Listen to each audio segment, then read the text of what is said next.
Hi hello നമസ്കാരം. എല്ലാവർക്കും എൻ്റെ പുതിയൊരു യൂട്യൂബ് സെഷനിലേക്ക് സ്വാഗതം. ഈ വർഷം അവസാനത്തോടു കൂടി നിങ്ങളുടെ മുമ്പിലോട്ട് എത്തിച്ചേരുന്ന ഏറ്റവും പ്രധാനപ്പെട്ട ഒരു നോട്ടിഫിക്കേഷനാണ് LDC 2027.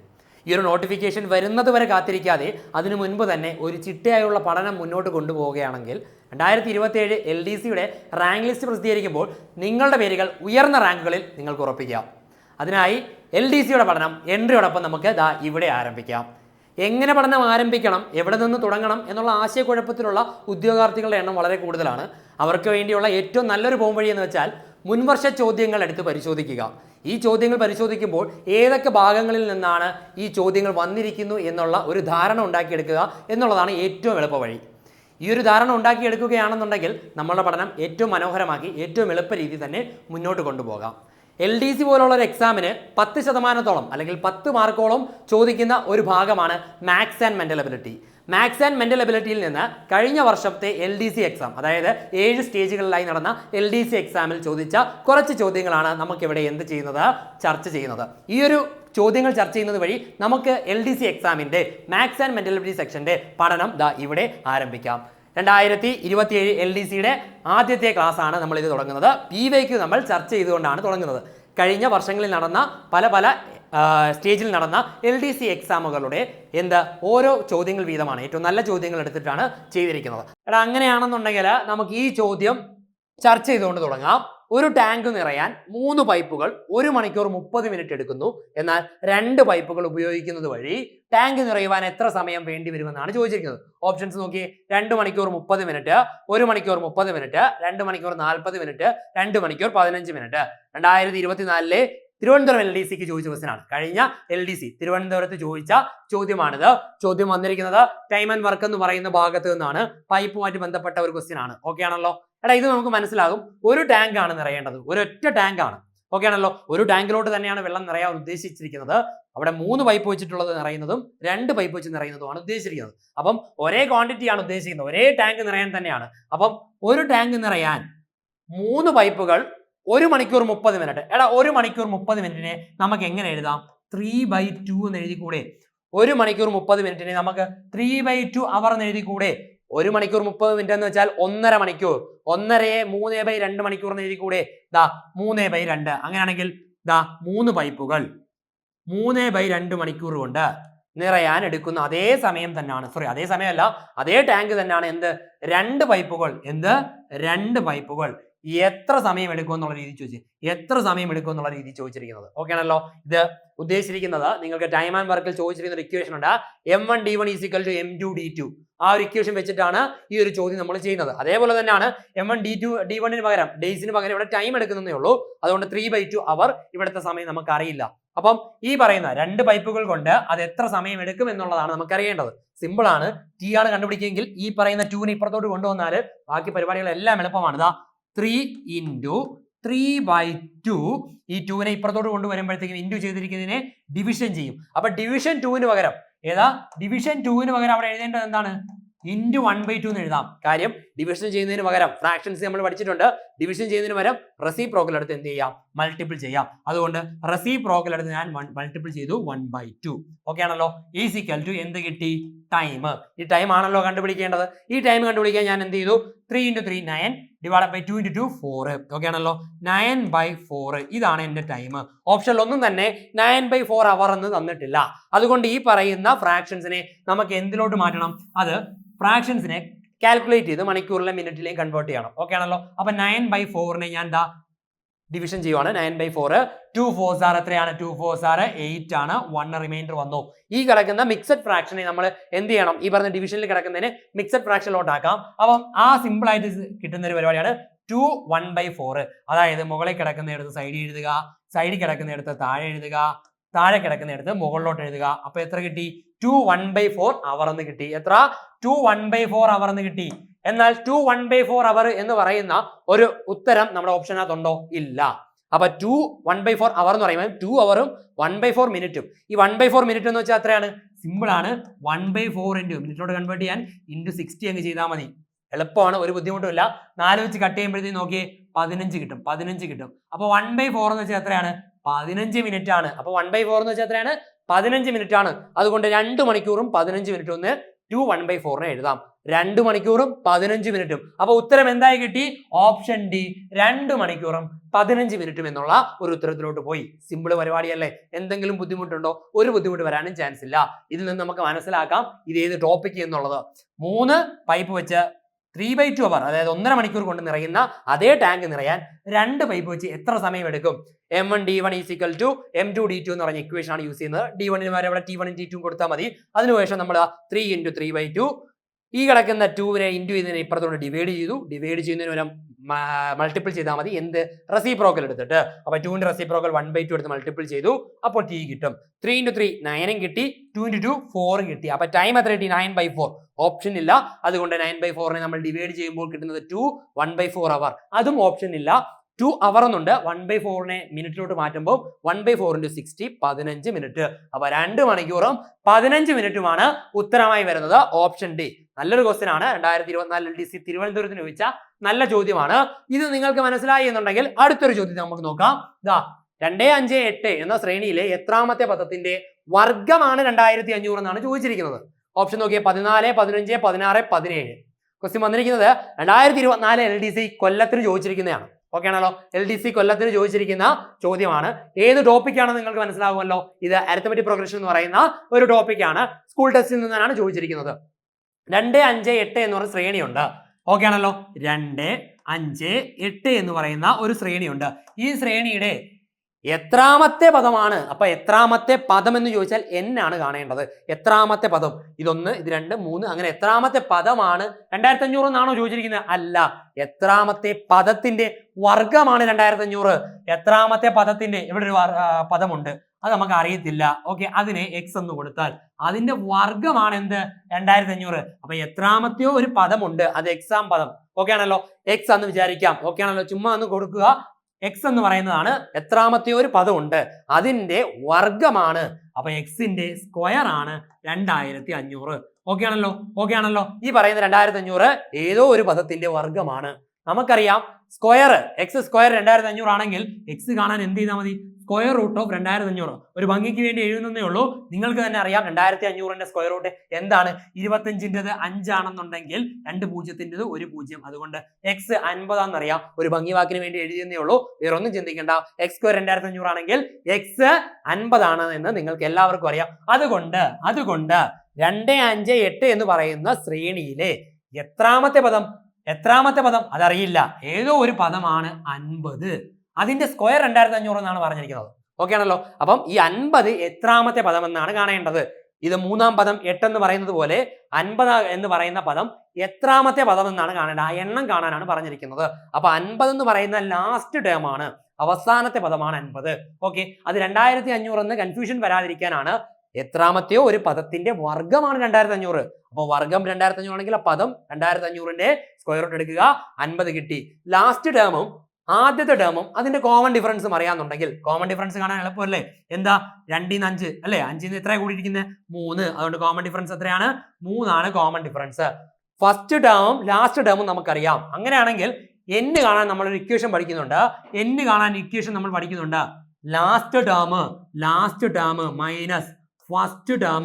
ഓക്കെ ആണല്ലോ? Last term minus first term divide by common difference plus 1. Okay ആണല്ലോ? Last term minus first term divide by common difference plus 1. ആദ്യ പദവും അവസാനത്തെ പദവും ഇതിന്റെ കോമൺ ഡിഫറൻസും പൊതു വ്യത്യാസവും ഉണ്ടെന്നുണ്ടെങ്കിൽ ഇക്വേഷൻ കണ്ടുപിടിക്കാൻ എളുപ്പമാണ്. ആദ്യ പദം 2, അവസാന പദം 50. അപ്പൊ നമുക്ക് ഇതുപോലെ ഇട്ട് കൊടുക്കാം. അവസാന പദം 50 നിന്ന് ആദ്യ പദം 2 മൈനസ് ചെയ്യുന്നു, ഡിവൈഡ് ബൈ കോമൺ ഡിഫറൻസ് 3 ചെയ്യുന്നു. ഇപ്പോൾ കിട്ടുന്നത് എന്താണോ അതിന്റെ കൂടെ ഒരു പ്ലസ് 1 ആഡ് ചെയ്യുമ്പോൾ ആൻസർ കിട്ടും. പ്ലസ് 1 ആഡ് ചെയ്യുമ്പോൾ ഒരു ആൻസർ കിട്ടും. സിമ്പിൾ ആണ്. 50 മൈനസ് 2 എത്ര കിട്ടും? 48 ഡിവൈഡ് ബൈ എത്രയാണ്? 3. നമുക്ക് എല്ലാവർക്കും അറിയാം 1 3s are 3 ആണ്. 1 എഴുതി, 8 എഴുതി, 6 3s are 18 ആണെന്ന് പറയാം. അപ്പൊ ഓപ്ഷൻ കിട്ടി 16 എന്നുള്ള പരിപാടി കിട്ടി. അതും കണ്ടുകൊണ്ട് ഇതിനകത്ത് 16 എഴുതിയാൽ തെറ്റി. നമുക്ക് വേണ്ടത് 16 + 1. എന്താണ്? 16 + 1. അതിന്റെ ആൻസർ 17 ആയി വന്നിരിക്കുന്നു. ഇതിന്റെ ആൻസർ എന്തായി വന്നിരിക്കുന്നു? 17 ആയി വന്നിരിക്കുന്നു. 17. അപ്പൊ 17ാമത്തെ പദമാണ് എന്ത്? 50 ആയി വന്നിരിക്കുന്നത്. എന്താണ്? 17ാമത്തെ പദമാണ് 50 ആയി വന്നിരിക്കുന്നത്.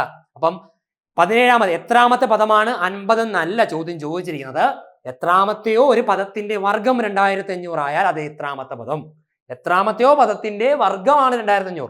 അപ്പം നമുക്ക് 2500 ആവശ്യമില്ല, അത് കാണാൻ വർഗ്ഗമൂലം കണ്ടുപിടിച്ചാൽ മതി. സിമ്പിൾ ആയിട്ട് കണ്ടുപിടിച്ചു. 50 ആണ് എത്രാമത്തെ പദം എന്ന് പറഞ്ഞത്. 50 എത്രാമത്തെ പദം? Last time 50, first time 2, equation ഇട്ട് കൊടുത്താൽ എത്രാമത്തെ പദം എന്ന് കിട്ടും? 17 കിട്ടി. സിമ്പിള്. 17ാം പദമാണ് 50 വരുന്നത്. എളുപ്പമല്ലേ? ബുദ്ധിമുട്ടുണ്ടോ? ഒരു ബുദ്ധിമുട്ടുമില്ല. ഇതെല്ലാം നമ്മൾ പഠിച്ചിട്ടുള്ള ഇക്വേഷൻസും കാര്യങ്ങളൊക്കെ തന്നെയാണ്. ഇതൊന്നും മാത്രം ആലോചിച്ചത്, ഇക്വേഷൻ രീതിയിലൊന്നും ആലോചിക്കേണ്ട. ആദ്യ പദവും അവസാന പദവും കോമൺ ഡിഫറൻസും ഉണ്ടെങ്കിൽ എന്ത് ചെയ്താൽ മാത്രം മതി? അവസാന പദം മൈനസ് ആദ്യ പദം ഡിവൈഡ് ബൈ കോമൺ ഡിഫറൻസ് കിട്ടും. ഒരൊന്നും കൂടെ ആഡ് ചെയ്ത് കൊടുക്കുക. അത്രേ ഉള്ള പരിപാടി. മനസ്സിലായി കാണുമെന്ന് വിചാരിക്കുന്നു. അങ്ങനെയാണെന്നുണ്ടെങ്കിൽ രണ്ടാമതൊരു ചോദ്യം ചോദിക്കാം. എക്സ് മൈനസ് 1/x = 1/2 ആയാൽ എന്തായിരിക്കും 4x² പ്ലസ് 4/x² വില? ഓപ്ഷൻ ഉണ്ട് 4/9, 9, 36, 13/9. ഓക്കെ, 2024 LDCക്ക് പത്തനംതിട്ടയ്ക്ക് ചോദിച്ച ചോദ്യമാണ്. 2024 LDCക്ക് പത്തനംതിട്ടയ്ക്ക് ചോദിച്ചൊരു ചോദ്യമാണ്. ഓക്കെ ആണല്ലോ? അങ്ങനെയാണെങ്കിൽ ഇതൊന്ന് ഞാൻ പ്രത്യേകം എഴുതിത്തരാം. എക്സ് മൈനസ് 1/x എന്ന് പറയുന്നത് 1/2 ആണ്. ഇതിൽ നിന്ന് ഞാനൊരു കാര്യം പറയാം. നമ്മൾ പഠിച്ചിട്ടുണ്ട്, മാത്സിന്റെ സെക്ഷൻസ് പഠിച്ചിട്ടുള്ളപ്പോൾ പഠിച്ചിട്ടുള്ളൊരു കാര്യമാണ്. എക്സ് മൈനസ് 1/x = k എന്ന് പറയുന്നത് എന്ത്? എക്സ് മൈനസ് 1/x = ഒരു നമ്പർ a എന്ന് പറയുന്ന ഒരു നമ്പർ ആണ് എന്നുണ്ടെങ്കിൽ നമ്മൾ പഠിച്ചിട്ടുണ്ട് x² പ്ലസ് 1/x² കാണാൻ എന്ത് ചെയ്താൽ മതി? ഇതിന്റെ സ്ക്വയറിന്റെ കൂടെ 2 അങ്ങ് ആഡ് ചെയ്ത് കൊടുത്താൽ മതി. a² കൂടെ 2 അങ്ങ് ആഡ് ചെയ്ത് കൊടുത്താൽ മതി. മനസ്സിലായല്ലോ? അതായത് എക്സ് മൈനസ് 1/x നമുക്ക് തന്നിട്ടുണ്ട്. ഓക്കെ ആണല്ലോ? തന്നിട്ടുണ്ട്. അങ്ങനെയാണെങ്കിൽ x² പ്ലസ് 1/x² കാണാൻ ഈ പറയുന്നതിന്റെ സ്ക്വയർ എടുക്കുക, ഇവിടെ എഴുതുക, അതിന്റെ കൂടെ 2 അങ്ങ് ആഡ് ചെയ്ത് കൊടുത്താൽ മാത്രം മതി. ഓക്കെ ആണല്ലോ? ഈ ഒരു കണ്ടീഷൻ നമ്മൾ മുൻപ് പഠിച്ചിട്ടുള്ളതാണ്. അതുമായി ഇതിന് എന്തെങ്കിലും ബന്ധമുണ്ടോ എന്നാണ് ചോദിക്കുന്നത്. എക്സ് മൈനസ് 1/x = 1/2 ആയാൽ നമ്മൾ ശ്രദ്ധിക്കുക, കണ്ടുപിടിക്കേണ്ടത് എന്താണ്?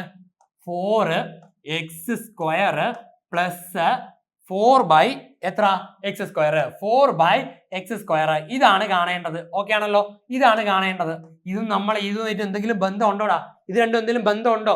ഉണ്ട്, ബന്ധമുണ്ട്. അതാ 2 ഭാഗങ്ങളിലും ഒരു 4 പൊതുവായി കിടപ്പുണ്ട്. ആ 4നെ എടുത്തങ്ങ് മാറ്റിയാൽ ഈ സാധനം തന്നെയാണ് ഇവൻ. ഈ 4നെ 2 ടേമുകളിലും ഉണ്ടായിരിക്കുന്ന 4നെ എടുത്തങ്ങ് മാറ്റിയാൽ ഈ സംഭവം തന്നെയാണ് ഇവിടെ കിടക്കുന്നത്, അല്ലേ? അങ്ങനെയാണെങ്കിൽ ആ 4നെ ഒന്ന് മാറ്റി നോക്കാലോ നമുക്ക്. 4നെ മാറ്റി. അങ്ങനെയാണെങ്കിൽ ദാ കിടക്കുന്നു ബാലൻസ് ഉള്ളത് x². ഇനി 4 മാറ്റിയാൽ പ്ലസ് 1/x². ഓക്കെ ആണല്ലോ? പ്ലസ് ഒരു പ്രത്യേക ടെസ്റ്റ് ആയി പോയി, അതൊന്ന് വൃത്തിയാക്കി തരാം.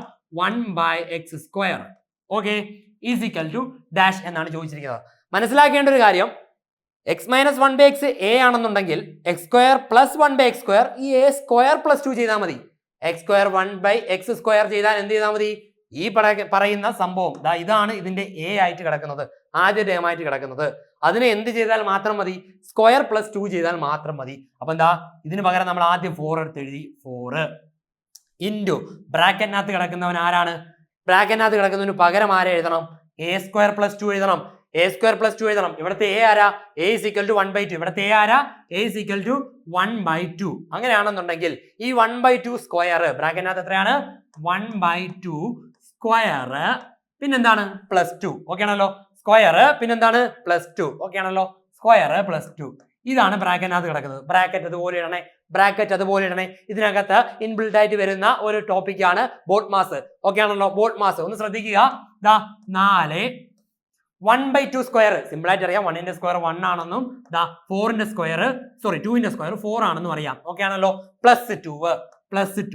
ഓക്കെ, എന്തുകൊണ്ട് ഇവിടെ ഞാൻ ബോട്ട് മാസ് ബ്രാക്കറ്റ് ഇടണേ എന്നൊക്കെ പറയാൻ കാരണം എന്ന് വെച്ചാൽ ഈ 4ഉം കൂടെ കാണുമ്പോൾ തന്നെ ഒരു വ്യക്തത കാണും. പെട്ടെന്ന് അങ്ങ് വെട്ടിക്കളയാം, പെട്ടെന്ന് എന്റെ ആൻസർ കണ്ടുപിടിക്കാമല്ലോ. 4ഉം കൂടെ പോയാൽ 1 + 2 3 ആൻസർ ഇതിനകത്ത് ഇല്ല. ഓക്കെ ആണല്ലോ? അപ്പോഴേ മനസ്സിലാക്കുക, ബോട്ട് മാസ് വെച്ച് ചെയ്യുമ്പോൾ ബ്രാക്കറ്റിനകത്തുള്ളത് ആദ്യം ചെയ്യുക. 4 അവിടെ കിടക്കട്ടെ. ബ്രാക്കറ്റിനകത്തുള്ളത് 1/4 പ്ലസ് 2 അല്ലേ? 1/4 പ്ലസ് 2 എത്ര കിട്ടും? 1/4 പ്ലസ് 2 ചെയ്യുമ്പോൾ എത്ര കിട്ടൂടാ? ക്രോസ് ചെയ്താൽ മാത്രം മതി അല്ലേ? ക്രോസ് ചെയ്യുമ്പോഴത്തേക്കും താഴെ 4 തന്നെയാണ് വരുന്നത്. മുകളിലെ 4 2 8 1 9 വരും. ഓക്കെ ആണല്ലോ? അപ്പൊ 9/4 എന്ന് പറയുന്ന ഒരു ഉത്തരമാണ് ബ്രാക്കറ്റിനകത്ത് വരുന്നത്. ഓക്കെ ആണ്? ഏതാണ് വരുന്നത്? ബ്രാക്കറ്റിന് വെളിയിൽ ഒരു 4 ഉണ്ട്. ബ്രാക്കറ്റിനകത്ത് കിടക്കുന്നത് സോൾവ് ചെയ്യുമ്പോൾ എത്ര കിട്ടും? 9/4 കിട്ടും. 9/4നെ നമ്മൾ എന്ത് ചെയ്യുക? മൾട്ടിപ്പിൾ ചെയ്ത് കൊടുക്കുക. ഇവിടെ ബ്രാക്കറ്റിന് മുൻപ് ഓഫ് എന്നുള്ള രീതിയിലാണ് കിടക്കുന്നത്. മൾട്ടിപ്ലിക്കേഷനും ഓഫ് ഒക്കെ ഒന്ന് തന്നെയാണ്. അവിടെ 4 × 9/4 കിടക്കുന്നു. സിമ്പിൾ ആയിട്ട് 4ഉം പോയി. പിന്നെ എന്ത് മാത്രമേ ഉള്ളൂ? 9 മാത്രമേ ഉള്ളൂ. ആൻസർ എന്തായി വന്നു? 9 ആയിട്ട് വന്നു. സിമ്പിൾ പരിപാടിയാണ്. സിമ്പിൾ പരിപാടിയാണ്. ഈ പറയുന്ന എല്ലാ കാര്യങ്ങളും ഇത്രയൊക്കെ എഴുതി കണ്ടുപിടിക്കണോടാ എന്നൊന്നും ചിന്തിക്കേണ്ട ആവശ്യമില്ല. സിമ്പിളായിട്ടൊന്ന് ചിന്തിച്ച് നോക്കിയേ. ഇതെല്ലാം നിങ്ങളെ മനസ്സിലാക്കാൻ വേണ്ടി ഞാൻ ഇട്ടിരിക്കുന്ന ഓരോ സ്റ്റെപ്പുകൾ മാത്രമാണ്. ഇത് നിങ്ങൾ പ്രാക്ടീസ് ചെയ്യുമ്പോഴത്തേക്കും ഇതെല്ലാം മനക്കണക്കായിട്ട് തന്നെ നിങ്ങൾക്ക് ചെയ്യാൻ പറ്റും. നിങ്ങൾ തന്നെ ആലോചിച്ച് നോക്കി, ഇത് കാണുമ്പോഴേ പഠിക്കുന്ന ഒരു വ്യക്തി അല്ലെങ്കിൽ നിങ്ങൾക്ക് ഒരു റിവിഷൻ ചെയ്യുന്ന ഒരു വ്യക്തിയാണെന്നുണ്ടെങ്കിൽ എടാ ഈ പറയുന്ന 4 കോമൺ ഉണ്ടല്ലോ, ശരിയാ, അങ്ങനെയാണെങ്കിൽ x² + 1/x² എന്ന് വെച്ചാൽ നമ്മൾ പഠിച്ചിട്ടുണ്ട് a² + 2 ആണ്. ഓക്കെ ആണല്ലോ. അപ്പൊ a എന്ന് വെച്ചാൽ ഇവിടെ കിടക്കുന്ന 1/2 ആ, അതിന്റെ സ്ക്വയർ എന്ന് വെച്ചാൽ 1/4 ആ, +2 ചെയ്യുക, അത് മാത്രം 1/4 + 2 മാത്രം ഒന്ന് ചെയ്യുക, അത് മാത്രം ഒന്ന് സൈഡ് ചെയ്യുമ്പോൾ 9/4. ആദ്യമായിട്ട് പേന കൊടുക്കുന്നത് ഇത് ചെയ്യാനായിരിക്കും റിവിഷൻ ചെയ്യുന്ന ഒരാളാണെങ്കിൽ. 9/4 ഓക്കെ, 9/4 അതിന്റെ കൂടെ എന്ത് ചെയ്താൽ മതി, ഇൻറ്റു 4 കോമൺ എടുത്ത് ഇൻറ്റു 4. ദാ 9/4 താഴെ കിടക്കുന്ന 4 മുകളിൽ കിടക്കുന്ന 4 കട്ട് ചെയ്താൽ പിന്നെ 9 മാത്രമേ ഉള്ളൂ. അതുകൊണ്ട് മനസ്സിലാക്കുക, ടോപ്പിക്സ് എല്ലാം വ്യക്തമായി മനസ്സിലാക്കി ഒരു റിവിഷൻ സെക്ഷനിലോട്ട് പോകുന്ന ഏതൊക്കെ മോഡലാണ് എന്നുള്ളത് മനസ്സിലാവുകയാണെന്നുണ്ടെങ്കിൽ ഈ പറയുന്ന സ്റ്റെപ്പിന്റെ ഒന്നും തന്നെ ആവശ്യമില്ല. നിങ്ങളെ പഠിപ്പിക്കാൻ വേണ്ടിയും നിങ്ങൾക്ക് മനസ്സിലാകാൻ വേണ്ടിയുമാണ് ഇത്രയും സ്റ്റെപ്പ് വേണ്ടത്. ഓക്കെ, അതുകൊണ്ട് ഈ സ്റ്റെപ്പ് കണ്ട് നിങ്ങൾ തെറ്റിദ്ധരിക്കേണ്ട, ഇത്രയും പഠിക്കണോ, ഇത് നിങ്ങൾക്ക് പ്രാക്ടീസ് ചെയ്താൽ നിങ്ങൾക്ക് 2 സ്റ്റെപ്പ് നിങ്ങൾക്ക് ബുക്കിൽ എഴുതി ആൻസർ കണ്ടുപിടിക്കാൻ പറ്റുന്നതേ ഉള്ളൂ. ഓക്കെ ആണല്ലോ. അതായത് ഞാൻ ഒരു സ്റ്റെപ്പ് ഈ പറയുന്ന ക്രോസ് മൾട്ടിപ്ലിക്കേഷൻ സംശയമുണ്ടെങ്കിൽ രണ്ടാമത്തെ സ്റ്റെപ്പിന്റെ ആവശ്യമില്ല, ഈ പറയുന്ന 4 കട്ട് ചെയ്യാൻ വേണമെങ്കിൽ ഒന്ന് എഴുതാം, അത്രേ ഉള്ളൂ പരിപാടി. സിമ്പിൾ അല്ലേ? എപ്പോഴും മനസ്സിലാക്കുക, x - 1/x ഒരു നമ്പർ ആണ് എന്നുണ്ടെങ്കിൽ x² + 1/x² ആ നമ്പറിന്റെ സ്ക്വയർ +2, ആ നമ്പറിന്റെ സ്ക്വയർ +2. ഇവിടെയും അത് തന്നെയാണ് ഉപയോഗിച്ചിരിക്കുന്നത്. 1/2ന്റെ സ്ക്വയർ +2 ആണ്. ഓക്കെ ആണല്ലോ. ഓക്കെ ആണല്ലോ. ഒരു 4 കോമൺ എടുക്കുന്നത് കൊണ്ടാണ് ഇവിടെ ബോർഡ് മാസ് വന്നിരിക്കുന്നത്. അതുകൊണ്ട് വ്യക്തമായി ശ്രദ്ധിച്ച് എന്ത് ചെയ്യണം, മനസ്സിലാക്കി വേണം ഈ ഒരു സ്റ്റെപ്സ് ചെയ്തു വരാൻ. ഓക്കെ ആണല്ലോ. ഓക്കെ ആണല്ലോ. മനസ്സിലായി കാണുമെന്ന് വിചാരിക്കുന്നു. അതുകൊണ്ട് അടുത്തൊരു ചോദ്യത്തിലോട്ട് പോവാം.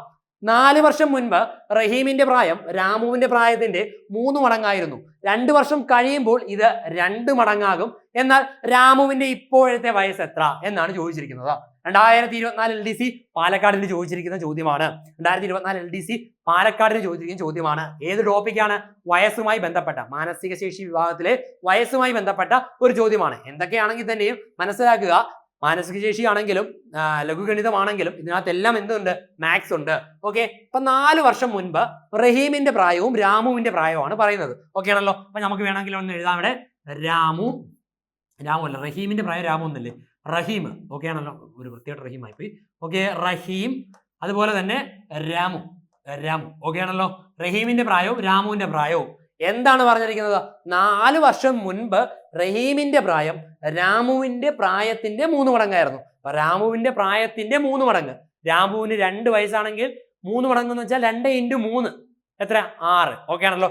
രാമുവിന് 1 വയസ്സാണെങ്കിൽ റഹീമിന്റെ പ്രായം 1 × 3 3. ഓക്കെ ആണല്ലോ. എപ്പോഴും മടങ്ങ് എന്നുള്ളൊരു കൺസെപ്റ്റ് വരുവാണെന്നുണ്ടെങ്കിൽ 2 മടങ്ങ്, 3 മടങ്ങ്, 10 മടങ്ങ് എന്ന് പറയുകയാണെങ്കിൽ ആരെക്കാൾ രാമുവിന്റെ പ്രായത്തിന്റെ ആരുടെ കമ്പയർ ചെയ്യുന്നു, അയാളെ 1 ആയിട്ട് എടുക്കുക. മറ്റേ ആൾക്ക് എത്രയാ? 4 മടങ്ങാണെങ്കിൽ 4 കൊടുക്കുക, 5 മടങ്ങാണെങ്കിൽ 5 കൊടുക്കുക. അപ്പോൾ അവരുടെ റേഷ്യോ ആണ് വരുന്നത്. ഓക്കെ, ഈ പറഞ്ഞിരിക്കുന്ന റേഷ്യോ എപ്പോഴാണ്? 4 വർഷം മുൻപാണ്. ഓക്കെ ആണല്ലോ. 4 വർഷം 4 year before. ഓക്കെ ആണല്ലോ. 4 വർഷം മുൻപാണ്. 4 വർഷം മുൻപ് റഹീമിന് 3:1 എന്നുള്ള ഒരു റേഷ്യോയിലാണ് റഹീമിന്റെയും രാമുവിന്റെയും വയസ്സ്. ഇതെങ്ങനെ കണ്ടുപിടിച്ചു?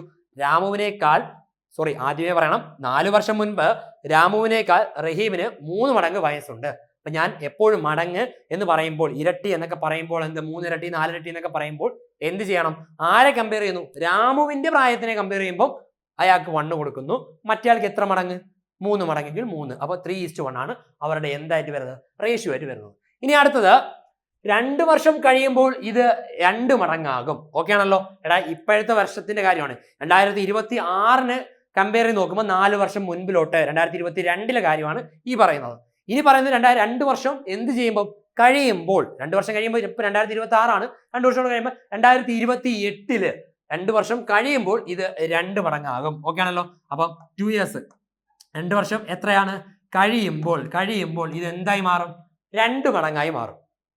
2 മടങ്ങെന്ന് വെച്ചാൽ എന്താണ്? ഇയാളുടെ രാമുവിന്റെ പ്രായത്തേക്കാൾ 2 മടങ്ങാകും ആര്?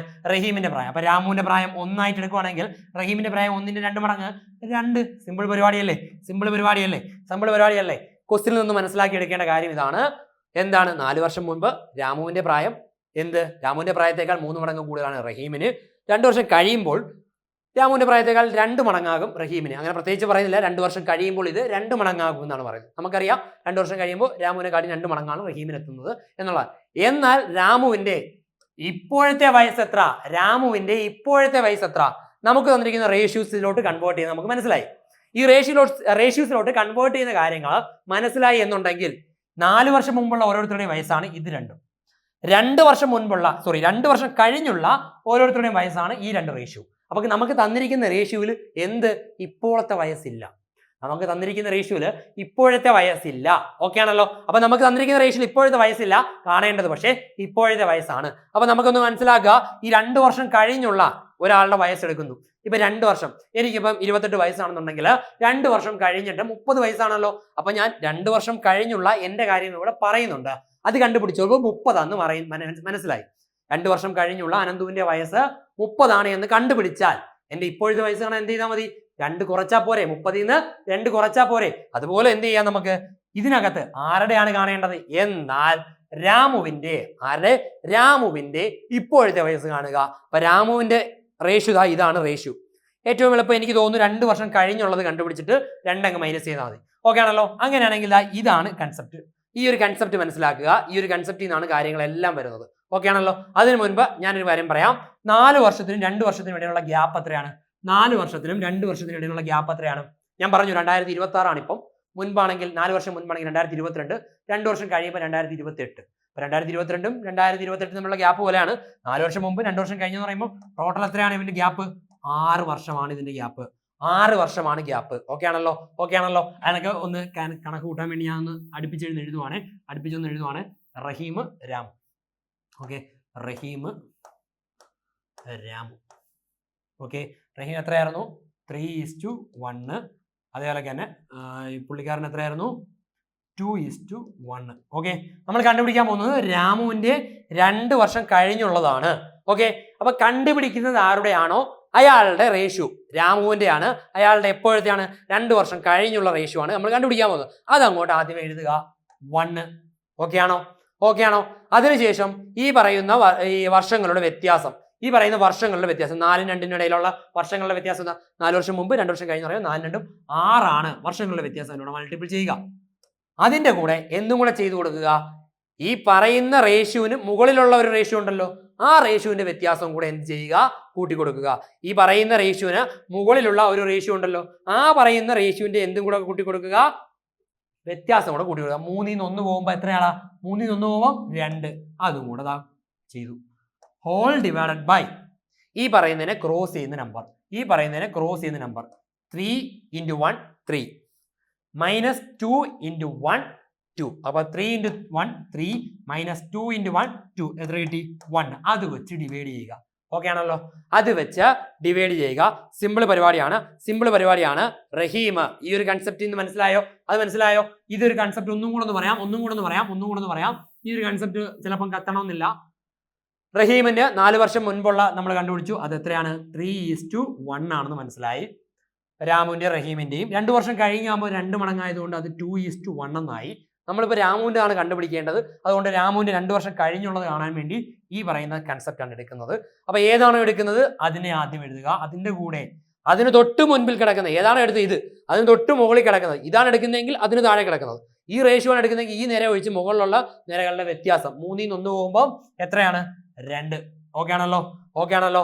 ഇനി എന്താണ് എടുക്കേണ്ടത്? ഈ പറയുന്ന വർഷങ്ങളുടെ വ്യത്യാസം എത്രയാണ്? അത് 6. അതാണ് മൾട്ടിപ്ലൈ ചെയ്ത് കൊടുക്കേണ്ടത്. കഴിഞ്ഞു. ഈ 3 സംഭവം കഴിഞ്ഞാൽ എന്ത്? ക്രോസ് മൾട്ടിപ്ലിക്കേഷൻ ആണ്. ഇതിന്റെയും ക്രോസ് മൾട്ടിപ്ലിക്കേഷൻ. 3 × 1 എത്രയാണ്? 3. 2 × 1 എത്രയാണ്? 2. അത് രണ്ടും കൂടെ മൈനസ് ചെയ്യുമ്പോൾ എത്രയാ? 3 - 2 ചെയ്യുമ്പോൾ 1. അതെടുത്ത് ഇവിടെ ചെയ്ത് കൊടുക്കുക. സിമ്പിൾ പരിപാടിയാണ്. ഈ 1 പോയാൽ 2 × 6 എത്ര കിട്ടി? 12. 2 × 6 എത്ര കിട്ടി? 12. അതായത് 12 വയസ്സാണ് ആർക്കുള്ളത്? 2 വർഷം കഴിഞ്ഞ് രാമുവിനുള്ളത്. രാമുവിന്റെ ആണല്ലോ നമ്മൾ കണ്ടുപിടിച്ചത്.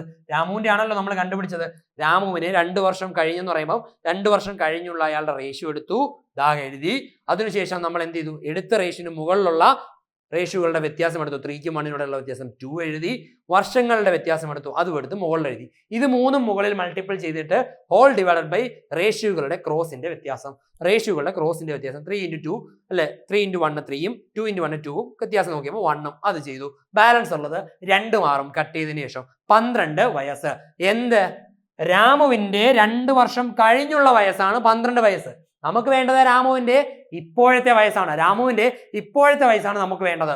2 വർഷം കഴിഞ്ഞ് 12 ആണെങ്കിൽ ഇപ്പൊ എത്രയാടാ? 2 വയസ്സ് കുറച്ചാൽ മതി. 12ൽ നിന്ന് 2 പോകുമ്പോൾ എത്രയാണ്? 12ൽ നിന്ന് 2 പോകുമ്പോൾ എത്രയാണ്? 12 മൈനസ് 2 10 വയസ്സ്. എത്ര? 10 വയസ്സ്. 10 വയസ്സ്. രാമുവിന്റെ വയസ്സ് എത്രയാണ്? 10 വയസ്സ്. രാമുവിന്റെ വയസ്സ് എത്രയാണ്? 10 വയസ്സ്. രാമുവിന്റെ ഇപ്പോഴത്തെ വയസ്സ് 10 വയസ്സ് എന്നുള്ളൊരു പരിപാടിയിൽ കിട്ടും. മനസ്സിലാക്കുക, ഇവിടെ 12 വയസ്സെന്ന് പറഞ്ഞ് ഓപ്ഷൻ ഡി കറുപ്പിച്ചിട്ട് വന്നാൽ അവിടെ മൈനസ് വീഴും. അങ്ങനെ മൈനസ് വീണിട്ടുണ്ട്. അതുകൊണ്ട് പറയുകയാണ്, മനസ്സിലാക്കുക, നമ്മൾ ഈ ഒരു പാറ്റേണിലാണ് പഠിച്ചു പോകുന്നതെന്നുണ്ടെങ്കിൽ 2 വർഷം കഴിഞ്ഞുള്ള വാല്യൂ ആണ് 12 കിട്ടുന്നത്.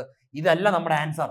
നമ്മുടെ ആൻസർ ശരിയായിട്ടുള്ള 10 ആണ്. 2 വർഷത്തിന് മുൻപാണ് ഇപ്പോൾ. 2 വർഷം കഴിഞ്ഞിട്ട് 12 ആണെങ്കിൽ ഇപ്പോൾ എത്രയാ? 12ന് 2 കുറച്ച് 10 ആണ് കിട്ടുന്നത്. ഓപ്ഷൻ സി 10 എന്നുള്ള ഒരു ആൻസറിലോട്ട് എത്തും. മനസ്സിലായോ? ഇത് സിമ്പിൾ പരിപാടിയാണ്. ഈ ഒരു കൺസെപ്റ്റും ഈ ഒരു പാറ്റേൺ നിങ്ങൾക്ക് സെറ്റായി കിട്ടുകയെന്നുണ്ടെങ്കിൽ ആൻസറിലോട്ട് വരാൻ ഒരു ബുദ്ധിമുട്ടുമില്ല. ഈ പാറ്റേൺ നിങ്ങൾക്ക് കിട്ടാൻ വേണ്ടി നിങ്ങൾ എന്ത് ചെയ്യുക? ഈ മോഡൽസ് ക്വസ്റ്റ്യൻസ് ഇരുന്ന് പഠിക്കുക, ചെയ്യുക, റിവിഷൻ ചെയ്യുക. ഓക്കെ ആണല്ലോ? മനസ്സിലായി കാണുമെന്ന് വിചാരിക്കുന്നു. അങ്ങനെയാണെങ്കിൽ അടുത്തൊരു ചോദ്യം നോക്കി. 8% വാർഷിക നിരക്കിൽ കൂട്ടുപലിശ കണക്കാക്കുന്ന ബാങ്കിൽ സന്ദീപ് 25,000 രൂപ നിക്ഷേപിച്ചിട്ടുണ്ട്. 2 വർഷം കഴിയുമ്പോൾ എത്ര രൂപ കിട്ടും എന്നാണ് ചോദിച്ചിരിക്കുന്നത്. 2024 മലപ്പുറം LDCക്ക് ചോദിച്ച ക്വസ്റ്റ്യൻ ആണ്. ഓപ്ഷൻസ് നോക്കാം. 29,000, 29,610, 29,160, 29,061 എന്ന് പറയുന്ന 4 ഓപ്ഷൻസ് ആണ്. കാണുമ്പോൾ അറിയാം, കൂട്ടുപലിശയുമായി ബന്ധപ്പെട്ട ഒരു ചോദ്യമാണ് വന്നിരിക്കുന്നത്. ഏത് ടോപ്പിക് എന്നുള്ള കാര്യത്തിൽ വ്യക്തമാണ്. കൂട്ടുപലിശയുമായി ബന്ധപ്പെട്ട ഒരു ടോപ്പിക്കാണ്. 2024 LDC മലപ്പുറത്തിന് ചോദിച്ച ചോദ്യമാണ്. 2024 LDC മലപ്പുറത്തിന് ചോദിച്ച ചോദ്യമാണ്. ഓക്കെ, കൂട്ടുപലിശയാണെങ്കിൽ നമുക്കറിയാം പലിശ ശതമാനം എത്രയാണ്? 8% നമുക്കറിയാം. കൂട്ടുപലിശയാണെന്നുണ്ടെങ്കിൽ 2,500 ആണ് അതിന്റെ മുടക്ക് മുതൽ. ഓക്കെ, എത്ര വർഷത്തേക്ക്? 2 വർഷത്തേക്ക്. 2 വർഷത്തേക്ക് കഴിയുമ്പോൾ എന്താണ്? പലിശയാണോ ചോദിച്ചിരിക്കുന്നത്? അല്ല. 2 വർഷം കഴിയുമ്പോൾ എത്ര രൂപ കിട്ടും? ടോട്ടൽ എത്ര രൂപ കിട്ടുമെന്നാണ് ചോദിച്ചിരിക്കുന്നത്. ടോട്ടൽ എത്ര രൂപ കിട്ടുമെന്നാണ് ചോദിച്ചിരിക്കുന്നത്. മനസ്സിലായല്ലോ? കൂട്ടുപലിശ 2 വർഷത്തേക്ക്. എന്ത്? കൂട്ടുപലിശ 2 വർഷത്തേക്കുള്ള ഒരു പാറ്റേൺ നമ്മൾ പഠിച്ചു വെച്ചിട്ടുണ്ട്. അത് 2:1 ആണ്. അതെന്താണ്? 2:1 ആണ്. ഓക്കെ, ഇവിടെ എഴുതണ്ട, അപ്പുറത്തോട്ട് എഴുതാം. അത് 2:1 ആണ്. ഓക്കെ ആണല്ലോ? കൂട്ടുപലിശ 2 വർഷത്തേക്കാണെങ്കിൽ അതിന്റെ പാറ്റേൺ നമ്മൾ പഠിച്ചു വെച്ചിട്ടുണ്ട്. 2:1. ഓക്കെ ആണല്ലോ? ഒന്ന് മനസ്സിലാക്കുക, 2 വർഷത്തേക്കാണെങ്കിൽ 2:1. ഈ ഒരു കാര്യം കൺസെപ്റ്റ് മനസ്സിലുണ്ടെങ്കിൽ ബാക്കിയെല്ലാം എളുപ്പമാണ്. മുടക്ക് മുതൽ ഏതാണ്? അല്ലെങ്കിൽ നമ്മൾ നിക്ഷേപിച്ച തുക എത്രയാണ്? പ്രിൻസിപ്പൽ വാല്യൂ എത്രയാണ്? 25,000. ഇതിന്റെ എത്ര ശതമാനം? 8%. അപ്പൊ എത്രയാണ്? 25,000ന്റെ എന്ത്? 8% കാണുക. ഓക്കെ ആണല്ലോ? 8% കാണുക. എത്ര കിട്ടും? സിമ്പിൾ ആണ്. 1% എന്ന് പറയുമ്പോൾ എത്രയാണ്? 250. അങ്ങനെയാണെങ്കിൽ 250 × 8 ചെയ്താൽ പോരെ? ഓക്കെ ആണല്ലോ? അല്ലെങ്കിൽ 8/100 × 2,500 ഒക്കെ ചെയ്യണം. ഓക്കെ ആണല്ലോ? 8/100 × 2,500 ഒക്കെ ചെയ്യേണ്ടി വരും. ഓക്കെ ആണല്ലോ? അങ്ങനെ ചെയ്താലും എത്ര തന്നെയാണ് കിട്ടുന്നത്? 2 എണ്ണം പോയി. ബാക്കി 250 × 8 തന്നെയാണ് ചെയ്യുന്നത്. 250 × 8 ചെയ്യുമ്പോൾ 250 × 4 എന്ന് പറയുമ്പോഴേ 1000 ആണ്. ഓക്കെ ആണല്ലോ? 250 × 8 എന്ന് പറയുമ്പോൾ എത്ര വരും? 2000. ഓക്കെ ആണല്ലോ? അപ്പൊ 25,000ന്റെ 8% എത്രയാണ്? 2000 ആണ്. 25,000ന്റെ 8% എത്രയാണ്? 2000. ഇനി 2000ന്റെ എത്ര വർഷം ഉണ്ടാ? 2 വർഷമുണ്ട്. 2 വർഷമുണ്ട്. അപ്പൊ 2 വർഷമാണ് ചെയ്യേണ്ടത്. 25,000ന്റെ 8% 2000 കിട്ടി. ഇനി 2000ന്റെ 8% കാണുക. 2000ന്റെ 8% കാണാം. ഓക്കെ, 2000ന്റെ 8% നോക്കി. 2000ന്റെ 8% 10% എന്ന് വെച്ചാൽ 20. സോറി, 1% എന്ന് വെച്ചാൽ എത്രയാണ്? 20 ആണ്. അങ്ങനെയാണെന്നുണ്ടെങ്കിൽ 8% കാണാൻ എത്തി മതി. 8 × 2 16. ഓക്കെ ആണല്ലോ? 8 × 2 16. ഒരു 0 കൂടെ കൊടുക്കുക, 160. ഓക്കെ ആണല്ലോ? ഒരു 0 കൂടെ കൊടുക്കുക, 160. പരിപാടി സിമ്പിൾ ആണ്. 2 വർഷത്തേക്കാണോ? ഒന്നും കൂടെ ഞാനൊന്ന് പറയാം. കൂട്ടുപലിശ കണക്കാക്കാനാണ് ചോദ്യം വന്നിരിക്കുന്നത്. അപ്പൊ കൂട്ടുപലിശയുടെ റേഷ്യോ അല്ലെങ്കിൽ പാറ്റേൺ നമുക്കറിയാം. അത് 2:1 എന്ന് പറയുന്ന പാറ്റേൺ ആണ്. കൂട്ടുപലിശയില് പ്രിൻസിപ്പൽ വാല്യൂ ഉണ്ട് 25,000 രൂപ. അതുപോലെ എത്ര വർഷത്തേക്കാണ്? 2 വർഷത്തേക്ക്. പലിശ നിരക്ക് 8 ആണ്. അങ്ങനെയാണെങ്കിൽ 25,000ന്റെ 8% കാണുക. ആ കിട്ടുന്നതിന്റെയും ഒരു പ്രാവശ്യം കൂടെ 8% കാണുക. കാര്യം 2 വർഷത്തേക്ക് ചോദിച്ചിരിക്കുന്നുണ്ട്. അപ്പൊ 8% കണ്ടു, 2 പ്രാവശ്യം കണ്ടു. ഇനി നമ്മൾ എന്ത് ചെയ്യണം? നമ്മുടെ ഈ പറയുന്ന റേഷ്യൂസ് അങ്ങോട്ട് ഇട്ട് കൊടുക്കുക. ഓക്കെ ആണല്ലോ? ഫസ്റ്റ് കിട്ടുന്ന ഈ 2000ന്റെ കൂടെ ആദ്യത്തെ റേഷ്യോ × 2 ചെയ്യണം. ഓക്കെ ആണല്ലോ? × 2 ചെയ്യുക. സിമ്പിൾ ആണ്. എത്ര കിട്ടി? 2 × 2 4. ഓക്കെ, അപ്പം 4000 കിട്ടി. 4000 കിട്ടി. ഓക്കെ ആണല്ലോ? രണ്ടാമത് കിട്ടുന്നതിന്റെ കൂടെ 1 മൾട്ടിപ്ലൈ ചെയ്യുക. 120ന്റെ കൂടെ 1 മൾട്ടിപ്ലൈ ചെയ്ത് അറിയാം അത് എത്ര തന്നെയാണ്? അത് 160 തന്നെയാണ്. എത്രയാണ്? അത് 160 തന്നെയാണ്. ഓക്കെ ആണല്ലോ? ഇപ്പോൾ കിട്ടുന്ന ഇതെന്ന് വെച്ചാൽ നിങ്ങളുടെ പലിശയാണ്. ഈ 2 വർഷത്തേക്ക് 8% പലിശ നിരക്കിൽ കൂട്ടുപലിശ എത്ര എന്ന് ചോദിച്ചിരുന്നതാണ് ഈ പറയുന്ന സംഭവം. അതായത് എത്ര 4ഉം 1ഉം 4160 4160 ഇതെന്ന് വെച്ചാൽ എന്താണ്? പലിശയാണ്. 2 വർഷത്തേക്ക് 8% പലിശ നിരക്കിൽ 25,000 രൂപയുടെ കൂട്ടുപലിശ എത്രയാണ്? 4160. നമുക്ക് വേണ്ടത് 2 വർഷം കഴിയുമ്പോൾ എത്ര രൂപ ടോട്ടൽ കിട്ടുമെന്നാ. നമുക്കറിയാം 25,000 രൂപയാണ് കൊടുത്തിരിക്കുന്നത് അല്ലേ? 25,000 രൂപയാണ് കൊടുത്തിരിക്കുന്നത്. പലിശ എന്ന് വെച്ചാൽ എത്രയാണ്? 4160 ആണ്. അങ്ങനെയാണെങ്കിൽ ടോട്ടൽ എത്രയാ? കിടക്കുന്നു 0, കിടക്കുന്നു 6, കിടക്കുന്നു 1, 9, 2 29,160 29,160 ഓക്കെ 29,160. എടാ മാറിപ്പോയി. ഓക്കെ 29,160 ഇതാണ് ഓപ്ഷൻ സി ആണ് ആൻസർ ആയിട്ട് വരുന്നത്. ഓപ്ഷൻ സി ആണ് ആൻസർ ആയിട്ട് വരുന്നത്. സിമ്പിൾ പരിപാടി. എന്താണ് ഇവിടെ ഉദ്ദേശിച്ചിരിക്കുന്നത്? ഒന്നും കൂടെ ഞാൻ പറയാം. കൂട്ടുപലിശയാണെങ്കിൽ പാറ്റേൺ 2:1 ആണ്. 2 വർഷത്തേക്കാണോ? ആണ്. അങ്ങനെയാണെങ്കിൽ 2 പ്രാവശ്യം സ്റ്റെപ്പ് ചെയ്യണം. എന്തൊക്കെയാണ് ചെയ്യേണ്ടത്? 25,000ന്റെ 8% കാണുക, 2,000 കിട്ടി. ആ 2,000 എടുത്ത് എവിടെ എഴുതിയിട്ട് അതിന്റെ ഒരു പ്രാവശ്യം കൂടെ 8% കാണുക, 160 കിട്ടി. ഓക്കെ, ഇനിയാണ് പാറ്റേൺസ് നമ്മൾ ചെയ്യേണ്ടത്. 2:1 ആണെങ്കിൽ 2 കൊണ്ട് ആദ്യത്തേനെ മൾട്ടിപ്ലൈ ചെയ്യുമ്പോൾ കിട്ടുന്നത് 4,000, രണ്ടാമത്തെ തന്നെ 1 കൊണ്ട് മൾട്ടിപ്ലൈ ചെയ്യുമ്പോൾ കിട്ടുന്നത് 160. ഓക്കെ ആണല്ലോ? അങ്ങനെയാണെങ്കിൽ ഈ പറയുന്ന 4,000 160 കൂടെ മൾട്ടിപ്ലൈ ചെയ്യുമ്പോൾ കിട്ടുന്നത് ഇതെന്താണ്? അത് പലിശയാണ്. ഇതെന്താണ്? പലിശയാണ്. പലിശ മാത്രം 4,160. നമുക്ക് വേണ്ട പലിശയല്ല. 2 വർഷത്തേക്ക് കഴിയുമ്പോൾ എല്ലാം കൂടെ ടോട്ടൽ എത്ര രൂപ കിട്ടുമെന്നാണ്. അങ്ങനെയാണെങ്കിൽ ഈ 25,000 കൂടെ പലിശ കൂടെ കൂട്ടുമ്പോൾ 29,160 രൂപയാണ് എല്ലാം കഴിഞ്ഞ് കയ്യിൽ കിട്ടുന്ന പൈസ. ഓക്കെ ആണല്ലോ? കൈ കിട്ടുന്ന പൈസ. 29,160. ഓപ്ഷൻ സി നോക്കിയപ്പോൾ 29,160 ആൻസർ കിടക്കുന്നു. സിമ്പിൾ പരിപാടി, ഒരു ബുദ്ധിമുട്ടുമില്ല. ഓക്കെ ആണല്ലോ? സിമ്പിൾ ആണ്, മനസ്സിലാക്കുക. കൂട്ടുപലിശ ഇങ്ങനെയുള്ള കുറച്ച് കൺസെപ്റ്റുകളൊക്കെ ഒന്ന് മനസ്സിലാക്കി വെച്ചാൽ പെട്ടെന്ന് ആൻസറിലോട്ട് പോവാം. അടുത്തൊരു ചോദ്യം നോക്കി. ഒരു സമഭുജ ത്രികോണ സ്തംഭത്തിന്റെ പാദ ചുറ്റളവ് 15 സെന്റിമീറ്റർ, അതിനുശേഷം ഉയരം 5 സെന്റിമീറ്റർ ആയാൽ വ്യാപ്തം എത്ര? 2024 LDC ഇടുക്കിക്ക് ചോദിച്ച നല്ലൊരു ചോദ്യമാണ്. ഓക്കെ ആണല്ലോ? നല്ല ചോദ്യമാണ്. ഇത് SCRB ഡയറക്റ്റ് ചോദിച്ചിരിക്കുന്ന ഒരു ചോദ്യമാണ്. മനസ്സിലാക്കേണ്ടതായിട്ടുള്ള ഒരു സംഭവം, ഒരു സമഭുജ ത്രികോണ സ്തംഭമാണ്. 3D ഫിഗർ ആണ് ഇതിനകത്ത് ചോദിച്ചിരിക്കുന്നത്. ഓക്കെ ആണല്ലോ? ഇതിന്റെ പാദ ചുറ്റളവ് 15 സെന്റിമീറ്റർ എന്നും ഉയരം 5 സെന്റിമീറ്റർ എന്നും പറയുന്നുണ്ട്. കണ്ടുപിടിക്കേണ്ടത് എന്താണ്? കണ്ടുപിടിക്കേണ്ടത് വ്യാപ്തമാണ്. എന്തിന്റെ വ്യാപ്തം? സമഭുജ ത്രികോണത്തിന്റെ വ്യാപ്തം. എന്താണ് ഈ സമഭുജ ത്രികോണം? സമഭുജ ത്രികോണമല്ല, ത്രികോണ സ്തംഭത്തിന്റെ വ്യാപ്തം. ഓക്കെ ആണല്ലോ? സമഭുജ ത്രികോണം എന്ന് വെച്ചാൽ എന്താ? സമഭുജം, എല്ലാ ഭുജങ്ങളും അല്ലെങ്കിൽ എല്ലാ വശങ്ങളും എന്തായിരിക്കണം? സമമായിരിക്കണം, ഈക്വൽ ആയിരിക്കണം. ഓക്കെ ആണല്ലോ? ഈക്വൽ ആയിട്ട് ട്രയാങ്കിൾ എന്നൊക്കെ പറയും. ഓക്കെ ആണല്ലോ? ഓൾ സൈഡ്സ് ആർ ഈക്വൽ, അതായത് എല്ലാ വശങ്ങളും എല്ലാ ഭുജങ്ങളും ഈക്വൽ ആയിട്ടുള്ളതാണ് എന്ത് പറയുന്നത്? സമഭുജ ത്രികോണം. ഈ സമഭുജ ത്രികോണം കൊണ്ട് ഒരു സ്തംഭം ഉണ്ടാക്കുമ്പോൾ, അതായത് ഒരു സ്തംഭം ഇങ്ങനെ ഇരിക്കുകയാണെന്നുണ്ടെങ്കിൽ സ്തംഭം ഇതാണെന്ന് വിചാരിക്കുക. ഓക്കെ, അതായത് ഒരു ത്രികോണം നമ്മൾ എടുത്ത് വെക്കുന്നു. ആ ത്രികോണത്തിന് 3 വശങ്ങളിലും കൂടെ എന്ത് ചെയ്യുന്നുണ്ട്? ഒരു സ്ലോപ്പിൽ കട്ട് ചെയ്തിട്ട് ഒരു പേപ്പർ വെച്ച് ഒരു സ്തൂപം ഉണ്ടാക്കുകയാണെന്നുണ്ടെങ്കിൽ, അല്ലെങ്കിൽ ഒരു പിരമിഡ് പോലെ ഉണ്ടാക്കുകയാണെങ്കിൽ, ആ പിരമിഡ് ഷേപ്പിലുള്ള ആ ഒരു ഐറ്റത്തിനെ പറയുന്നതാണ് എന്ത്? ത്രികോണ സ്തംഭം. സാധാരണ പിരമിഡ് വരുന്നത് ഈ സ്ക്വയറിനകത്ത് ഇങ്ങനെ കിടക്കുമ്പോഴാണ് കേട്ടോളാം. സ്ക്വയറിനകത്ത് ഇങ്ങനെ കിടക്കുമ്പോഴാണ് പിരമിഡ് വരുന്നത്. ഓക്കെ ആണല്ലോ? സ്ക്വയറിനോ അല്ലെങ്കിൽ റെക്ടാംഗിളിന്റെയോ 4 സൈഡിൽ നിന്ന് വരുന്നതാണ്. ഇവിടെ റെക്ടാംഗിൾ അല്ല പറഞ്ഞിരിക്കുന്നത്, സമഭുജ ത്രികോണമാണ് പറഞ്ഞിരിക്കുന്നത്. ഇപ്പൊ കാലഡോസ്കോപ്പ് കണക്കൊക്കെയുള്ള ഒരു ത്രികോണത്തിന്റെ ബേസ് ആയിട്ടുള്ള ത്രികോണമുണ്ട്. ആ ബേസ് ആയിട്ടുള്ള ത്രികോണത്തിനെ ബേസ് ആയിട്ട് പാദമായി വെച്ചുകൊണ്ട് ആ ത്രികോണത്തിന് ഒരു ഹൈറ്റ് വെച്ചുകൊണ്ട് എന്താണ്? ഒരു സ്തൂപം ഉണ്ടാക്കിയാൽ അതാണ് സമഭുജ ത്രികോണ സ്തംഭം എന്ന് പറയുന്നത്. സമഭുജ ത്രികോണ സ്തംഭം. ഓക്കെ ആണല്ലോ? സമഭുജം എന്ന് പറഞ്ഞാൽ അതിന്റെ പാദം സമഭുജമാണ് എന്നാണ് ഉദ്ദേശിക്കുന്നത്. പാദ ചുറ്റളവ് എത്രയാണ്? 15 സെന്റിമീറ്റർ ആണെന്ന് പറയുന്നുണ്ട്. പാദ ചുറ്റളവ് എന്ന് വെച്ചാൽ എന്താണ്? ഒരു സമഭുജ ത്രികോണത്തിന്റെ എല്ലാ സൈഡും ഈക്വൽ ആണ്.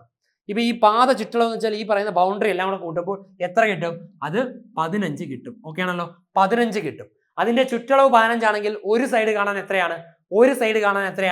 15/3 ചെയ്താൽ കിട്ടത്തില്ലേ? ഒരു സൈഡ് എത്രയാണ്? 5. ഒരു സൈഡ് എത്രയാണ്? 5. ഒരു സമഭുജ ത്രികോണം 3 സൈഡും ഈക്വൽ ആണ്. അതിന്റെ പാദ ചുറ്റളവ് ബൗണ്ടറിയുടെ അളവ് 15 ആണ്. 3 കൂടെ കൂട്ടുമ്പോൾ അപ്പൊ 3 വെച്ച് ഡിവൈഡ് ചെയ്യുമ്പോൾ ഒരെണ്ണം കിട്ടും 5. ഓക്കെ ആണല്ലോ? ഓക്കെ, ഒരു സമഭുജ ത്രികോണ സ്തംഭത്തിന്റെ പാദ ചുറ്റളവ് 15 കിടക്കുന്നത് അതിന്റെ ഒരു വശം കാണാൻ വേണ്ടിയാണ് നമ്മൾ തന്നിരിക്കുന്നത്. ഓക്കെ, അങ്ങനെയാണെങ്കിൽ ഇതിന്റെ ഉയരം പറയുന്നുണ്ട്, ഹൈറ്റ് പറയുന്നുണ്ട്. എത്രയാണ്? അത് 5 സെന്റിമീറ്റർ. ഉയരം എത്രയാണ്? 5 സെന്റിമീറ്റർ. ഓക്കെ, അപ്പൊ ഉയരം 5 സെന്റിമീറ്റർ, അതുപോലെ തന്നെ ബേസ് ആയിട്ടുള്ള സമഭുജ ത്രികോണത്തിന്റെ ഒരു വശവും 5 സെന്റിമീറ്റർ ആയിട്ട് കിട്ടിയിട്ടുണ്ട്. അങ്ങനെയാണെങ്കിൽ ഇതിന്റെ വ്യാപ്തം കാണുക. ഏതൊരു 3D ഫിഗറിന്റെയും വ്യാപ്തം കാണാൻ എടുക്കുമ്പോഴത്തേക്ക് അതിന്റെ ബേസിക് കൺസെപ്റ്റ് എന്ന് വെച്ചാൽ, ഈ പറയുന്ന ഒരു 3D ഫിഗർ അതിൻ്റെ ഏതെങ്കിലും 2D ഫിഗറിന്റെ ഒരു എക്സ്റ്റൻഷൻ ആയിട്ടായിരിക്കും വരുന്നത്. ഓക്കെ ആണല്ലോ. ഒരു ക്യൂബോയിഡ് ആണെന്നുണ്ടെങ്കിൽ എന്താ ഒരു റെക്റ്റാംഗിളിന്റെ എക്സ്റ്റൻഷൻ ആയിട്ടായിരിക്കും വരുന്നത്. ഓക്കെ ആണെന്നുണ്ടോ?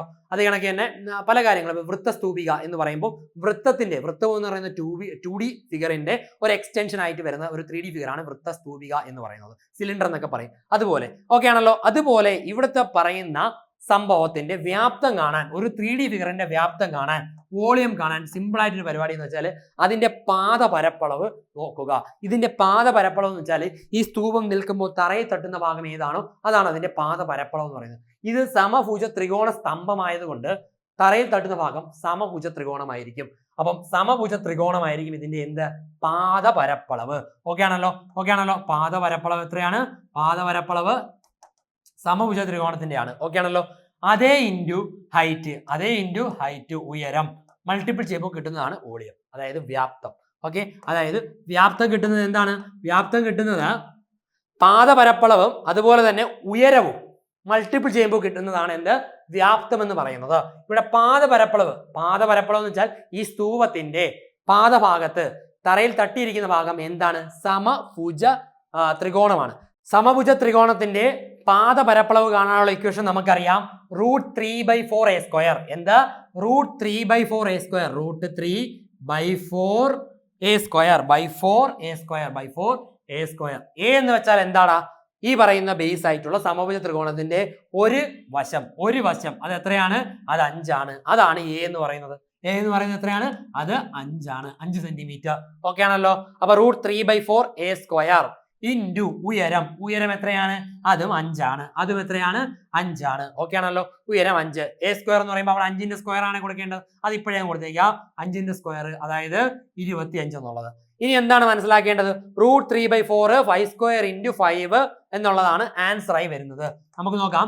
√3/4 5² എന്ന് വെച്ചാൽ എത്രയാണ്? 25. 25 ഇൻറ്റു 5 എന്ന് വെച്ചാൽ എത്രയാണ്? 125. ഓക്കെ ആണല്ലോ. √3/4 ഇൻറ്റു 125 അല്ലെങ്കിൽ 125 ഇൻറ്റു √3/4 എന്നും വരാം. ഓക്കെ ആണല്ലോ. 125 √3/4 എന്ന് പറയുന്നത് 125 √3/4 എന്ന് പറയുന്നതും ആൻസർ ആയി വരാം. മനസ്സിലായിക്കോ? 125 √3/4 എന്ന് പറയുന്നതും ഇതിന്റെ എന്ത്? വോളിയം അല്ലെങ്കിൽ വ്യാപ്തമായി വരാം. മനസ്സിലാക്കുക. ഓപ്ഷൻ ഡി 125 √3/4 എന്ന് പറയുന്നതാണ് ഇതിന്റെ ഉത്തരമായി വരുന്നത്. മനസ്സിലാക്കുക. ഇത് ഒരു നല്ലൊരു ചോദ്യമാണ്. നമ്മുടെ SCRT ക്വസ്റ്റ്യൻ ആണിത്. മനസ്സിലാക്കേണ്ട ഒരു ഭാഗം എന്ന് വെച്ചാൽ 3D ഫിഗറും 2D ഫിഗറിന്റെ ഒരു കണക്ഷൻ വരുമ്പോൾ പലർക്കും ഇതെന്താ വരാം? ഒരു കൺഫ്യൂഷൻ വരുന്ന ഒരു ഭാഗത്തിലുള്ളതാണ്. ക്വസ്റ്റ്യൻ ഒന്നും കൂടെ എക്സ്പ്ലെയിൻ ചെയ്യാം. എൻ്റെ ഒരു സമാധാനത്തിനാണ്. മനസ്സിലാക്കുക. ഒരു സമഭുജ ത്രികോണത്തിന്റെ വ്യാപ്തമാണ് കാണേണ്ടത്. എന്തിന്റെ ആണെങ്കിലും ഒരു 3D ഫിഗറിന്റെ വ്യാപ്തമുണ്ട് എന്നുണ്ടെങ്കിൽ അതിന്റെ ബേസ് ഏതാണോ, ഓക്കെ ആണല്ലോ. വൃത്തസ്തൂപികയാണെങ്കിൽ വൃത്തത്തിന്റെ പരപ്പളവ് ഇൻറ്റു അതിന്റെ ഹൈറ്റ്. ഓക്കെ ആണല്ലോ. അതാണെങ്കിൽ ഒരു സമഭുജ ത്രികോണത്തിന് പകരം ഒരു ചതുരത്തിന്റെ, അതായത് ഇപ്പോൾ ഒരു ക്യൂബോയിഡ് ആണെന്നുണ്ടെങ്കിൽ അതിന്റെ പരപ്പളവ് ഇൻറ്റു ഹൈറ്റ്. അങ്ങനെയാണ് ചെയ്യേണ്ടത്. അപ്പൊ ഏതൊരു വോളിയം കാണാനാണെങ്കിലും മനസ്സിലാക്കുക അതിന്റെ പാദപരപ്പളവ് എത്രയാണോ അതിന്റെ കൂടെ ഹൈറ്റ് മൾട്ടിപ്പിൾ ചെയ്യുന്നതായിരിക്കും, അതായത് ഉയരം മൾട്ടിപ്പിൾ ചെയ്യുന്നതായിരിക്കും ഇതിന്റെ എന്തായി വരുന്നത്? വോളിയമായി വരുന്നത്. ഓക്കെ, പാദപരപ്പളവ് എന്ന് വെച്ചാൽ നമുക്ക് എങ്ങനെ കണ്ടുപിടിക്കാം? പാദം ഏത് വിഷയത്തിലാണ് അല്ലെങ്കിൽ ഏത് ഷേപ്പിലാണ് ഇരിക്കുന്നത്? അതൊരു സമഭുജ ത്രികോണമാണ്. സമഭുജ ത്രികോണം എന്ന് വെച്ചാൽ എന്താണ്? നമുക്കറിയാം. അത് എല്ലാ സൈഡ്സും ഈക്വൽ ആയിരിക്കും. അതിനകത്ത് അവർ പെട്ടെന്ന് കണ്ടുപിടിക്കാൻ ഒരു ഇക്വേഷൻ പറയുന്നുണ്ട്. ചുറ്റളവ് 15 ആണെന്ന് പറയുന്നുണ്ട്. ചുറ്റളവ്, അതായത് ഈ മൂന്നും കൂടെയുള്ള ചുറ്റളവ് 15 ആണെങ്കിൽ ഒരു സൈഡ് കാണാൻ ÷ 3 ചെയ്താൽ മതി. ÷ 3 ചെയ്യാം. 15/3 ചെയ്യുമ്പോൾ 5 സെന്റിമീറ്റർ എന്ന് കിട്ടി. 5 സെന്റിമീറ്റർ. അതിനകത്ത് നിന്ന് ഒരു സൈഡ് പാദത്തിനകത്തുള്ള സമഭുജ ത്രികോണത്തിന്റെ ഒരു സൈഡ് എത്ര? 5 ആണ് എന്നുള്ളത് കിട്ടി. ഓക്കെ ആണല്ലോ. ഇനി കിട്ടേണ്ടത് എന്താണ്? ഉയരം അവർ പറയുന്നുണ്ട്. അത് 5 സെന്റിമീറ്റർ തന്നെ ആണെന്ന് പറയുന്നുണ്ട്. ഉയരം എത്രയാണ്? ഉയരം എന്ന് വെച്ചാൽ ഹൈറ്റ് എത്രയാണ്? അത് 5 സെന്റിമീറ്റർ ആണെന്ന് തന്നെ പറയുന്നുണ്ട്. അങ്ങനെയാണെന്നുണ്ടെങ്കിൽ പാദപരപ്പളവ്, ഈ പറയുന്ന പാദം ഏത് ഷേപ്പിലാ? സമഭുജ ത്രികോണം. സമഭുജ ത്രികോണം ഒരു ഇക്വിലാറ്ററൽ ട്രയാംഗിളിന്റെ പരപ്പളവ് കാണാനുള്ള ഇക്വേഷൻ √3/4a². √3/4a² എന്ത്? √3/4a². എന്ന് വെച്ചാൽ എന്താണ്? ത്രികോണത്തിന്റെ ഒരു സൈഡിന്റെ വശം ഓക്കെ ആണല്ലോ ഇൻറ്റു ഉയരം ഇൻറ്റു ഹൈറ്റ്. ഇത് അങ്ങോട്ട് ഇട്ട് കൊടുത്താൽ ആൻസർ കിട്ടി. ഇതാ കിടക്കുന്നു √3/4. ഇതാ എഴുതി √3/4 എ സ്ക്വയർ. എക്ക് എന്ന് വെച്ചാൽ 5 ആണ്, 5ന്റെ സ്ക്വയർ എന്ന് വെച്ചാൽ 25 ആണ്, ഇൻറ്റു ഹൈറ്റ് എന്ന് വെച്ചാൽ അതും 5 ആണ്. 25 ഇൻറ്റു 5 125 കിട്ടും. ഓക്കെ ആണല്ലോ 125 കിട്ടും. അപ്പൊ വോളിയം ഈസ് ഈക്വൽ ടു 125 √3/4. ഇതാണ് നമ്മുടെ എന്തായിട്ട് വന്നിരിക്കുന്നത്, വോളിയമായി വന്നിരിക്കുന്നത്. 125 √3/4. ഓപ്ഷൻ എന്താക്കി? A B C D. Option D എന്താണ്? 125 √3/4 എന്നുള്ളൊരു കൺസെപ്റ്റിലോട്ട് വന്നു. ആൻസർ 125 √3/4 ആണ്. മനസ്സിലാക്കേണ്ട ഒരു കാര്യം എന്ന് വെച്ചാൽ ഏറ്റവും ഓർത്തിരിക്കേണ്ടത് ഒരു സമഭുജ ത്രികോണത്തിന്റെ പരപ്പളവ് കാണാനുള്ള ഇക്വേഷൻ എത്രയാണ്? √3/4 എ സ്ക്വയർ. ഓക്കെ ആണല്ലോ ഒരു വശമില്ലാതെ കാണാൻ പറ്റില്ല, അതുകൊണ്ടാണ് അവർ ചുറ്റളവ് തന്നിരിക്കുന്നത്. ഓക്കെ ആണല്ലോ. എപ്പോഴും മനസ്സിലാക്കുക, ഒരു വോളിയം എന്ന് പറയുന്നത് എപ്പോഴും അതിന്റെ പാദം എന്താണോ ആ ഒരു ഷേപ്പിന്റെ പരപ്പളവ് ഇൻറ്റു ഹൈറ്റ് ആയിരിക്കും. ഓക്കെ ആണല്ലോ. ഒരു 3D ഫിഗറിന്റെ പാദത്തിന്റെ ഷേപ്പ് ഏതാണോ അതിന്റെ പരപ്പളവ് ഇൻറ്റു ഹൈറ്റ് ചെയ്താൽ അതിന്റെ വോളിയം കിട്ടും. സിമ്പിൾ പരിപാടിയാണ്, മനസ്സിലാക്കേണ്ടതായിട്ടുള്ള എളുപ്പമായിട്ടുള്ള ഒരു പരിപാടിയാണ്. ഓക്കെ ആണല്ലോ. ഇത് മനസ്സിലായി കാണുമെന്ന് വിചാരിക്കുന്നു. അടുത്തൊരു ചോദ്യം നോക്കാം. ഒരു കിണർ കുഴിക്കുന്നതിന് ആദ്യ മീറ്ററിന് 2000 രൂപ, തുടർന്ന് അങ്ങോട്ടുള്ള ഓരോ മീറ്ററിനും തൊട്ട് മുൻപുള്ളതിനേക്കാൾ 300 രൂപ കൂടുതലാണ്. ആദ്യ 10 മീറ്റർ കുഴിക്കുന്നതിനേക്കാൾ എത്ര രൂപ അധികം വരും അടുത്ത 10 മീറ്റർ കുഴിക്കുന്നത്? മനസ്സിലാക്കുക. ക്വസ്റ്റ്യൻസ് 3000 20,000 15,000 1500 15,000 40,000 എന്നുള്ള ഒരു ഓപ്ഷൻസ് ആണ് കിടക്കുന്നത്. ഒരു കിണർ കുഴിക്കുന്നതിന്റെ കാര്യമാണ് പറയുന്നത്. അപ്പൊ ഏത് ടോപ്പിക്കാണെന്ന് മനസ്സിലാക്കുക. ഈ പറയുന്നത് ഏത് ടോപ്പിക്കാണെന്ന് മനസ്സിലാക്കുക. ഒരു കിണർ കുഴിക്കുന്നതിന് ആദ്യ മീറ്ററിന് 2000 രൂപ. മനസ്സിലായോ? ആദ്യ മീറ്ററിന് 2000 രൂപ. പിന്നെ ഓരോ മീറ്റർ കുഴിക്കുമ്പോൾ 300 രൂപ വെച്ച് കൂടും. അപ്പൊ അടുത്താണെങ്കിൽ 300 രൂപ കൂടുമ്പോൾ എത്രയാണ്? 2300. അടുത്ത 300 കൂടി 2600. ഇങ്ങനെ പൊക്കോണ്ടിരിക്കും. ഇത് ഇത്ര എഴുതിയപ്പോൾ തന്നെ നിങ്ങൾക്ക് മനസ്സിലായി കാണും ഇത് ഏതാണ് ടോപ്പിക്ക്. അരിത്മെറ്റിക് പ്രോഗ്രഷന്റെ ടോപ്പിക്കാണ്. AP എന്ന് പറയുന്ന സമാന്തര ശ്രേണി എന്ന് പറയുന്ന ടോപ്പിക്കാണ്. ഓക്കെ, സിമ്പിൾ പരിപാടിയാണ്. നിങ്ങൾ വിചാരിക്കുന്ന ഒരു ബുദ്ധിമുട്ടുമില്ല. ചെറിയൊരു പരിപാടിയാണ്. ഓക്കെ ആണല്ലോ. ഓക്കെ, ആദ്യ 10 മീറ്റർ ഓക്കെ ആണല്ലോ. ആദ്യ 10 മീറ്റർ കുഴിക്കുന്നതിനേക്കാൾ എത്ര രൂപയാണ് അധികം അടുത്ത 10 മീറ്റർ കുഴിക്കുന്നതിന് കിട്ടുന്നതെന്നാണ് ചോദിച്ചിരിക്കുന്നത്. ഇത് കണ്ടുപിടിക്കാൻ ഒരു ചെറിയ ട്രിക്ക് ഉണ്ട്. അതിനു മുമ്പ് ഞാനൊരു എക്സാമ്പിൾ പറയാം. ഓക്കെ ആണല്ലോ. ഞാനൊരു സമാന്തര ശ്രേണി പറഞ്ഞ് അതിൻ്റെ ഒരു എക്സാമ്പിൾ പറയാം. ഞാനൊരു സമാന്തര ശ്രേണി പറയുവാണ്. ഇത് 2, അതായത് നമ്മുടെ 2 4 6 8 എന്ന് പറയുന്ന ഒരു സമാന്തര ശ്രേണി. 2 4 6 8 10. അടുത്ത 10 സംഖ്യ എന്ന് പറയുന്നത് 12 14 16 18 20. ഓക്കെ ആണല്ലോ. ഇതാണ് നമ്മുടെ സമാന്തര ശ്രേണി എന്ന് വിചാരിക്കുക. ആദ്യത്തെ 5 സംഖ്യകൾ, അടുത്ത 5 സംഖ്യകൾ. ഇതിന്റെ തുകയെന്ന് നോക്കാം. 4 × 6 6 6 12 8 20 30. ഓക്കെ, ഇതിന്റെ തുക 30 കിട്ടി. അടുത്തത് 12 14 ഇതിന്റെ ഒരു തുക നോക്കാം. 14 16 30 കിട്ടി. 30 42 കിട്ടി. 42 8 50 60 കിട്ടി. 60 20 80 കിട്ടി. ഓക്കെ ആണല്ലോ. ഇത് തമ്മിലുള്ള വ്യത്യാസം നോക്കാം. ഇത് തമ്മിലുള്ള വ്യത്യാസം 30 80 തമ്മിലുള്ള വ്യത്യാസം എത്രയാണ്? 50 കിട്ടി. 30 80 തമ്മിലുള്ള വ്യത്യാസം എത്രയാണ്? 50 കിട്ടി. അതായത് ആദ്യത്തെ 5 പദങ്ങളുടെ തുക 30ഉം തൊട്ടടുത്ത തന്നെ 5 പദങ്ങളുടെ തുക 80ഉമാണ് എന്നുണ്ടെങ്കിൽ ഈ പറയുന്ന പദങ്ങളുടെ തുകകൾ തമ്മിലുള്ള വ്യത്യാസം 50 ആണെന്ന് കിട്ടി. തുകകൾ തമ്മിലുള്ള വ്യത്യാസം എത്ര കിട്ടി? 50 ആണെന്ന് കിട്ടി. ഓക്കെ ആണല്ലോ. ഇത് പെട്ടെന്ന് ഇത് തന്നെയല്ലേ നമ്മൾ ഇപ്പൊ ചോദിച്ചിരിക്കുന്നതും. ആദ്യത്തെ 2000, അത് കഴിഞ്ഞിട്ട് എത്രയാണ്? 2300. അങ്ങനെ പൊയ്ക്കൊണ്ടിരിക്കുകയാണ്. ഒരു സമാന്തര ശ്രേണിയാണ്. മനസ്സിലായല്ലോ. ആ സമാന്തര ശ്രേണി ആദ്യത്തെ 10 മീറ്റർ കുഴിക്കുമ്പോൾ 2000 2300 2600 എന്ന് വെച്ച് 300 കൂടി 10 എണ്ണം വരും. തൊട്ടടുത്ത് തന്നെയുള്ള 10 മീറ്ററാണ്. അതിന് കറക്റ്റ് കണ്ടിന്യൂസ് ആണ് പോകുന്നത്. അടുത്ത 10 മീറ്റർ കൂടെ പോകുമ്പോൾ അടുത്ത 10 പദങ്ങളും കൂടെ വരും. അപ്പോൾ ഒരു 10 പദം, അടുത്തൊരു 10 പദം. ഓക്കെ, ഇതിന്റെ തുക എടുക്കുക. മൈനസ് ചെയ്യുമ്പോൾ കിട്ടുന്ന എത്രയാണോ, വലുതും ചെറുത് മൈനസ് ചെയ്യുമ്പോൾ കിട്ടുന്ന എത്രയാണോ, അതാണ് തുകകളുടെ വ്യത്യാസം. ഇത് കണ്ടുപിടിക്കാൻ ഏറ്റവും എളുപ്പത്തിലൊരു വഴിയുണ്ട്. എത്ര പദങ്ങളാണ് കറക്റ്റ് ആയിട്ട് പറഞ്ഞിരിക്കുന്നത് എന്ന് നോക്കുക. ഇതൊരു 5 ആണെങ്കിൽ അടുത്തതും തൊട്ടടുത്തുള്ള 5 എണ്ണം ആയിരിക്കണം. ഇതൊരു 10 ആണെങ്കിൽ തൊട്ടടുത്തുള്ള അടുത്ത 10 എണ്ണം ആയിരിക്കണം. ഇതൊരു 7 ആണെങ്കിൽ തൊട്ടടുത്തുള്ള 7 എണ്ണം ആയിരിക്കണം. ഓക്കെ ആണല്ലോ. ഇതൊരു 5 എണ്ണമാണ്. അപ്പൊ 5ന്റെ സ്ക്വയർ ഞാൻ എഴുതി. 5ന്റെ സ്ക്വയർ. ഓക്കെ ആണല്ലോ. 5ന്റെ സ്ക്വയർ എഴുതിയിട്ടുണ്ട്. ഓക്കെ, ഇനി ഞാൻ ഇതിനകത്ത് എന്താണ് ചെയ്യാൻ പോകുന്നത്? ഈ പറയുന്ന സ്ക്വയറിന്റെ കൂടെ ഇതിന്റെ കോമൺ ഡിഫറൻസ് എത്രയാണ്? 2 അല്ലേ കോമൺ ഡിഫറൻസ്. ഈ പറയുന്ന കോമൺ ഡിഫറൻസ് 2 ആണ്. കോമൺ ഡിഫറൻസ് 2 ആണ്. ഈ 2 മൾട്ടിപ്ലൈ ചെയ്ത് കൊടുക്കണം. 5ന്റെ സ്ക്വയറിന്റെ കൂടെ 2 മൾട്ടിപ്പിൾ ചെയ്ത് കൊടുക്കണം. എത്ര കിട്ടി? 25. 5ന്റെ സ്ക്വയർ എത്രയാടാ? 25 ഇൻറ്റു 2 എത്ര കിട്ടി? 50 കിട്ടി. ഇതല്ലേടാ രണ്ടെണ്ണത്തിന്റെ എന്ത് തുകകളുടെ വ്യത്യാസം 50. ഈ 50 തന്നെ അല്ലേ നമുക്ക് എന്ത് കിട്ടിയത്? ഇവിടെയും കിട്ടിയത്. മനസ്സിലായി? ഇതൊരു എക്സാമ്പിൾ ക്വസ്റ്റ്യൻ മാത്രമാണ്. ഇതൊരു എക്സാമ്പിൾ ക്വസ്റ്റ്യൻ മാത്രമാണ്. ഓക്കെ ആണല്ലോ? എന്താണ് ഞാൻ ഇവിടെ ഉദ്ദേശിച്ചതെന്ന് നിങ്ങൾ വ്യക്തമായി മനസ്സിലാക്കണം. ഒരു സമാന്തര ശ്രേണി ഞാൻ അടുപ്പിച്ചെഴുതി. ഓക്കെ ആണല്ലോ? അടുപ്പിച്ചാണ് എഴുതിയിരിക്കുന്നത്. ഒരു വ്യത്യാസമില്ല, ഇടയ്ക്കൊന്നും വന്നിട്ടില്ല. അടുപ്പിച്ചൊരു സമാന്തര ശ്രേണി എഴുതി, 5 പദം എഴുതി. തൊട്ടടുത്തുള്ള 6ാം പദം തൊട്ട് പിന്നെ ഒരു 5 പദം എഴുതി. അപ്പൊ പദങ്ങളുടെ എണ്ണം ഇവിടെയും ഇവിടെയും കറക്റ്റ് ആണ്. ഇവിടെ 5 പദം, തൊട്ടടുത്തുള്ള അടുത്ത 5 പദം. ഓക്കെ ആണല്ലോ? ഇതിന്റെ തുക എടുത്തു, ഇതിന്റെ തുക എടുത്തു. തുകകളുടെ വ്യത്യാസം കാണാൻ നോക്കിയപ്പോൾ എത്ര പദങ്ങളാണ് എടുത്തത്? 5 പദം, അതിന്റെ സ്ക്വയർ ഇൻറ്റു അതിന്റെ കോമൺ ഡിഫറൻസ് എത്രയാണ്? 2. അതുകൊണ്ട് മൾട്ടിപ്പിൾ ചെയ്യുക. 5ന്റെ സ്ക്വയർ ഇൻറ്റു 2. ഓക്കെ ആണല്ലോ? അങ്ങനെയാണെങ്കിൽ 7 പദങ്ങളുടെ ആണെങ്കിലോ സിമ്പിൾ അല്ലേ? 7ന്റെ സ്ക്വയർ ഇൻറ്റു 2, 49 ഇൻറ്റു 2 ചെയ്യുക. ഓക്കെ ആണല്ലോ? 98 വരും. സിമ്പിൾ പരിപാടി. 10ന്റെ ആണെങ്കിലോ 10 പദങ്ങൾ തമ്മിലുള്ള എന്ത് ആദ്യത്തെ 10 പദത്തിന്റെയും അടുത്ത 10 പദത്തിന്റെയും തുകകളുടെ വ്യത്യാസം കാണാനാണെങ്കിൽ 10ന്റെ സ്ക്വയർ ഇൻറ്റു എന്ത് പൊതുവ്യത്യാസം, അതായത് കോമൺ ഡിഫറൻസ്, അത് ചെയ്താൽ മതി. ഓക്കെ, ഇവിടെയും അങ്ങനെ തന്നെയാണ്. 20,000 2000 2300 എന്നൊക്കെ പൊക്കോണ്ടിരിക്കുന്നതേ. ഇവിടുത്തെ കോമൺ ഡിഫറൻസ് എത്രയാടാ? 300. 300 രൂപയല്ലേ കൂടിക്കൊണ്ടിരിക്കുന്നത്? 300 രൂപയല്ലേ കൂടിക്കൊണ്ടിരിക്കുന്നത്? ഇനി പറയട്ടെ, ആദ്യ 10 മീറ്റർ കുഴിക്കുന്നു. അതായത് 2000 2300 അങ്ങനെ എത്ര എണ്ണം വരും? 10 എണ്ണം വരും. എത്ര എണ്ണം വരും? 10 എണ്ണം വരും. അപ്പൊ എന്താണ്?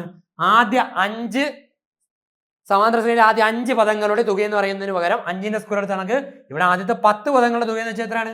10ന്റെ സ്ക്വയർ. ഓക്കെ ആണോ? 10ന്റെ സ്ക്വയർ ഇൻറ്റു കോമൺ ഡിഫറൻസ് എത്രയാണ്? കിടക്കുന്നു കോമൺ ഡിഫറൻസ് 300. ഓക്കെ ആണല്ലോ? 300 സിമ്പിൾ ആണ്. 10ന്റെ സ്ക്വയർ ഇൻറ്റു 300. 10ന്റെ സ്ക്വയർ ഇൻറ്റു 300 എന്ന് പറയുമ്പോൾ 300 ഇട്ടിട്ട് 2 0 ഇട്ട് കൊടുത്താൽ പോരെ? 300 ഇട്ടിട്ട് 2 0 ഇട്ട് കൊടുത്താൽ പോരെ? എത്ര കിട്ടും? 30,000. കിടക്കുന്നു ആൻസർ ഓപ്ഷൻ എ, 30,000 എന്ന് കിട്ടി. ഓക്കെ ആണോ? സിമ്പിൾ ആണോ? മനസ്സിലാക്കുക. ഈ ചോദ്യം വരുന്ന മെത്തേഡ് മനസ്സിലാക്കുക. അടുപ്പിച്ചിട്ടുള്ള ഒരു സമാന്തര ശ്രേണി എടുക്കുന്നുണ്ട്. ആദ്യ 5 പദങ്ങളുടെയും തൊട്ടടുത്ത അടുത്ത 5 പദങ്ങളുടെയും തുകകളുടെ വ്യത്യാസം കാണാൻ പറയുകയാണെങ്കിൽ 5 പദമാണെങ്കിൽ 5ന്റെ സ്ക്വയർ ഇൻറ്റു കോമൺ ഡിഫറൻസ്. ഇവിടെ എടുത്തിരിക്കുന്നത് എങ്ങനെയാണ്?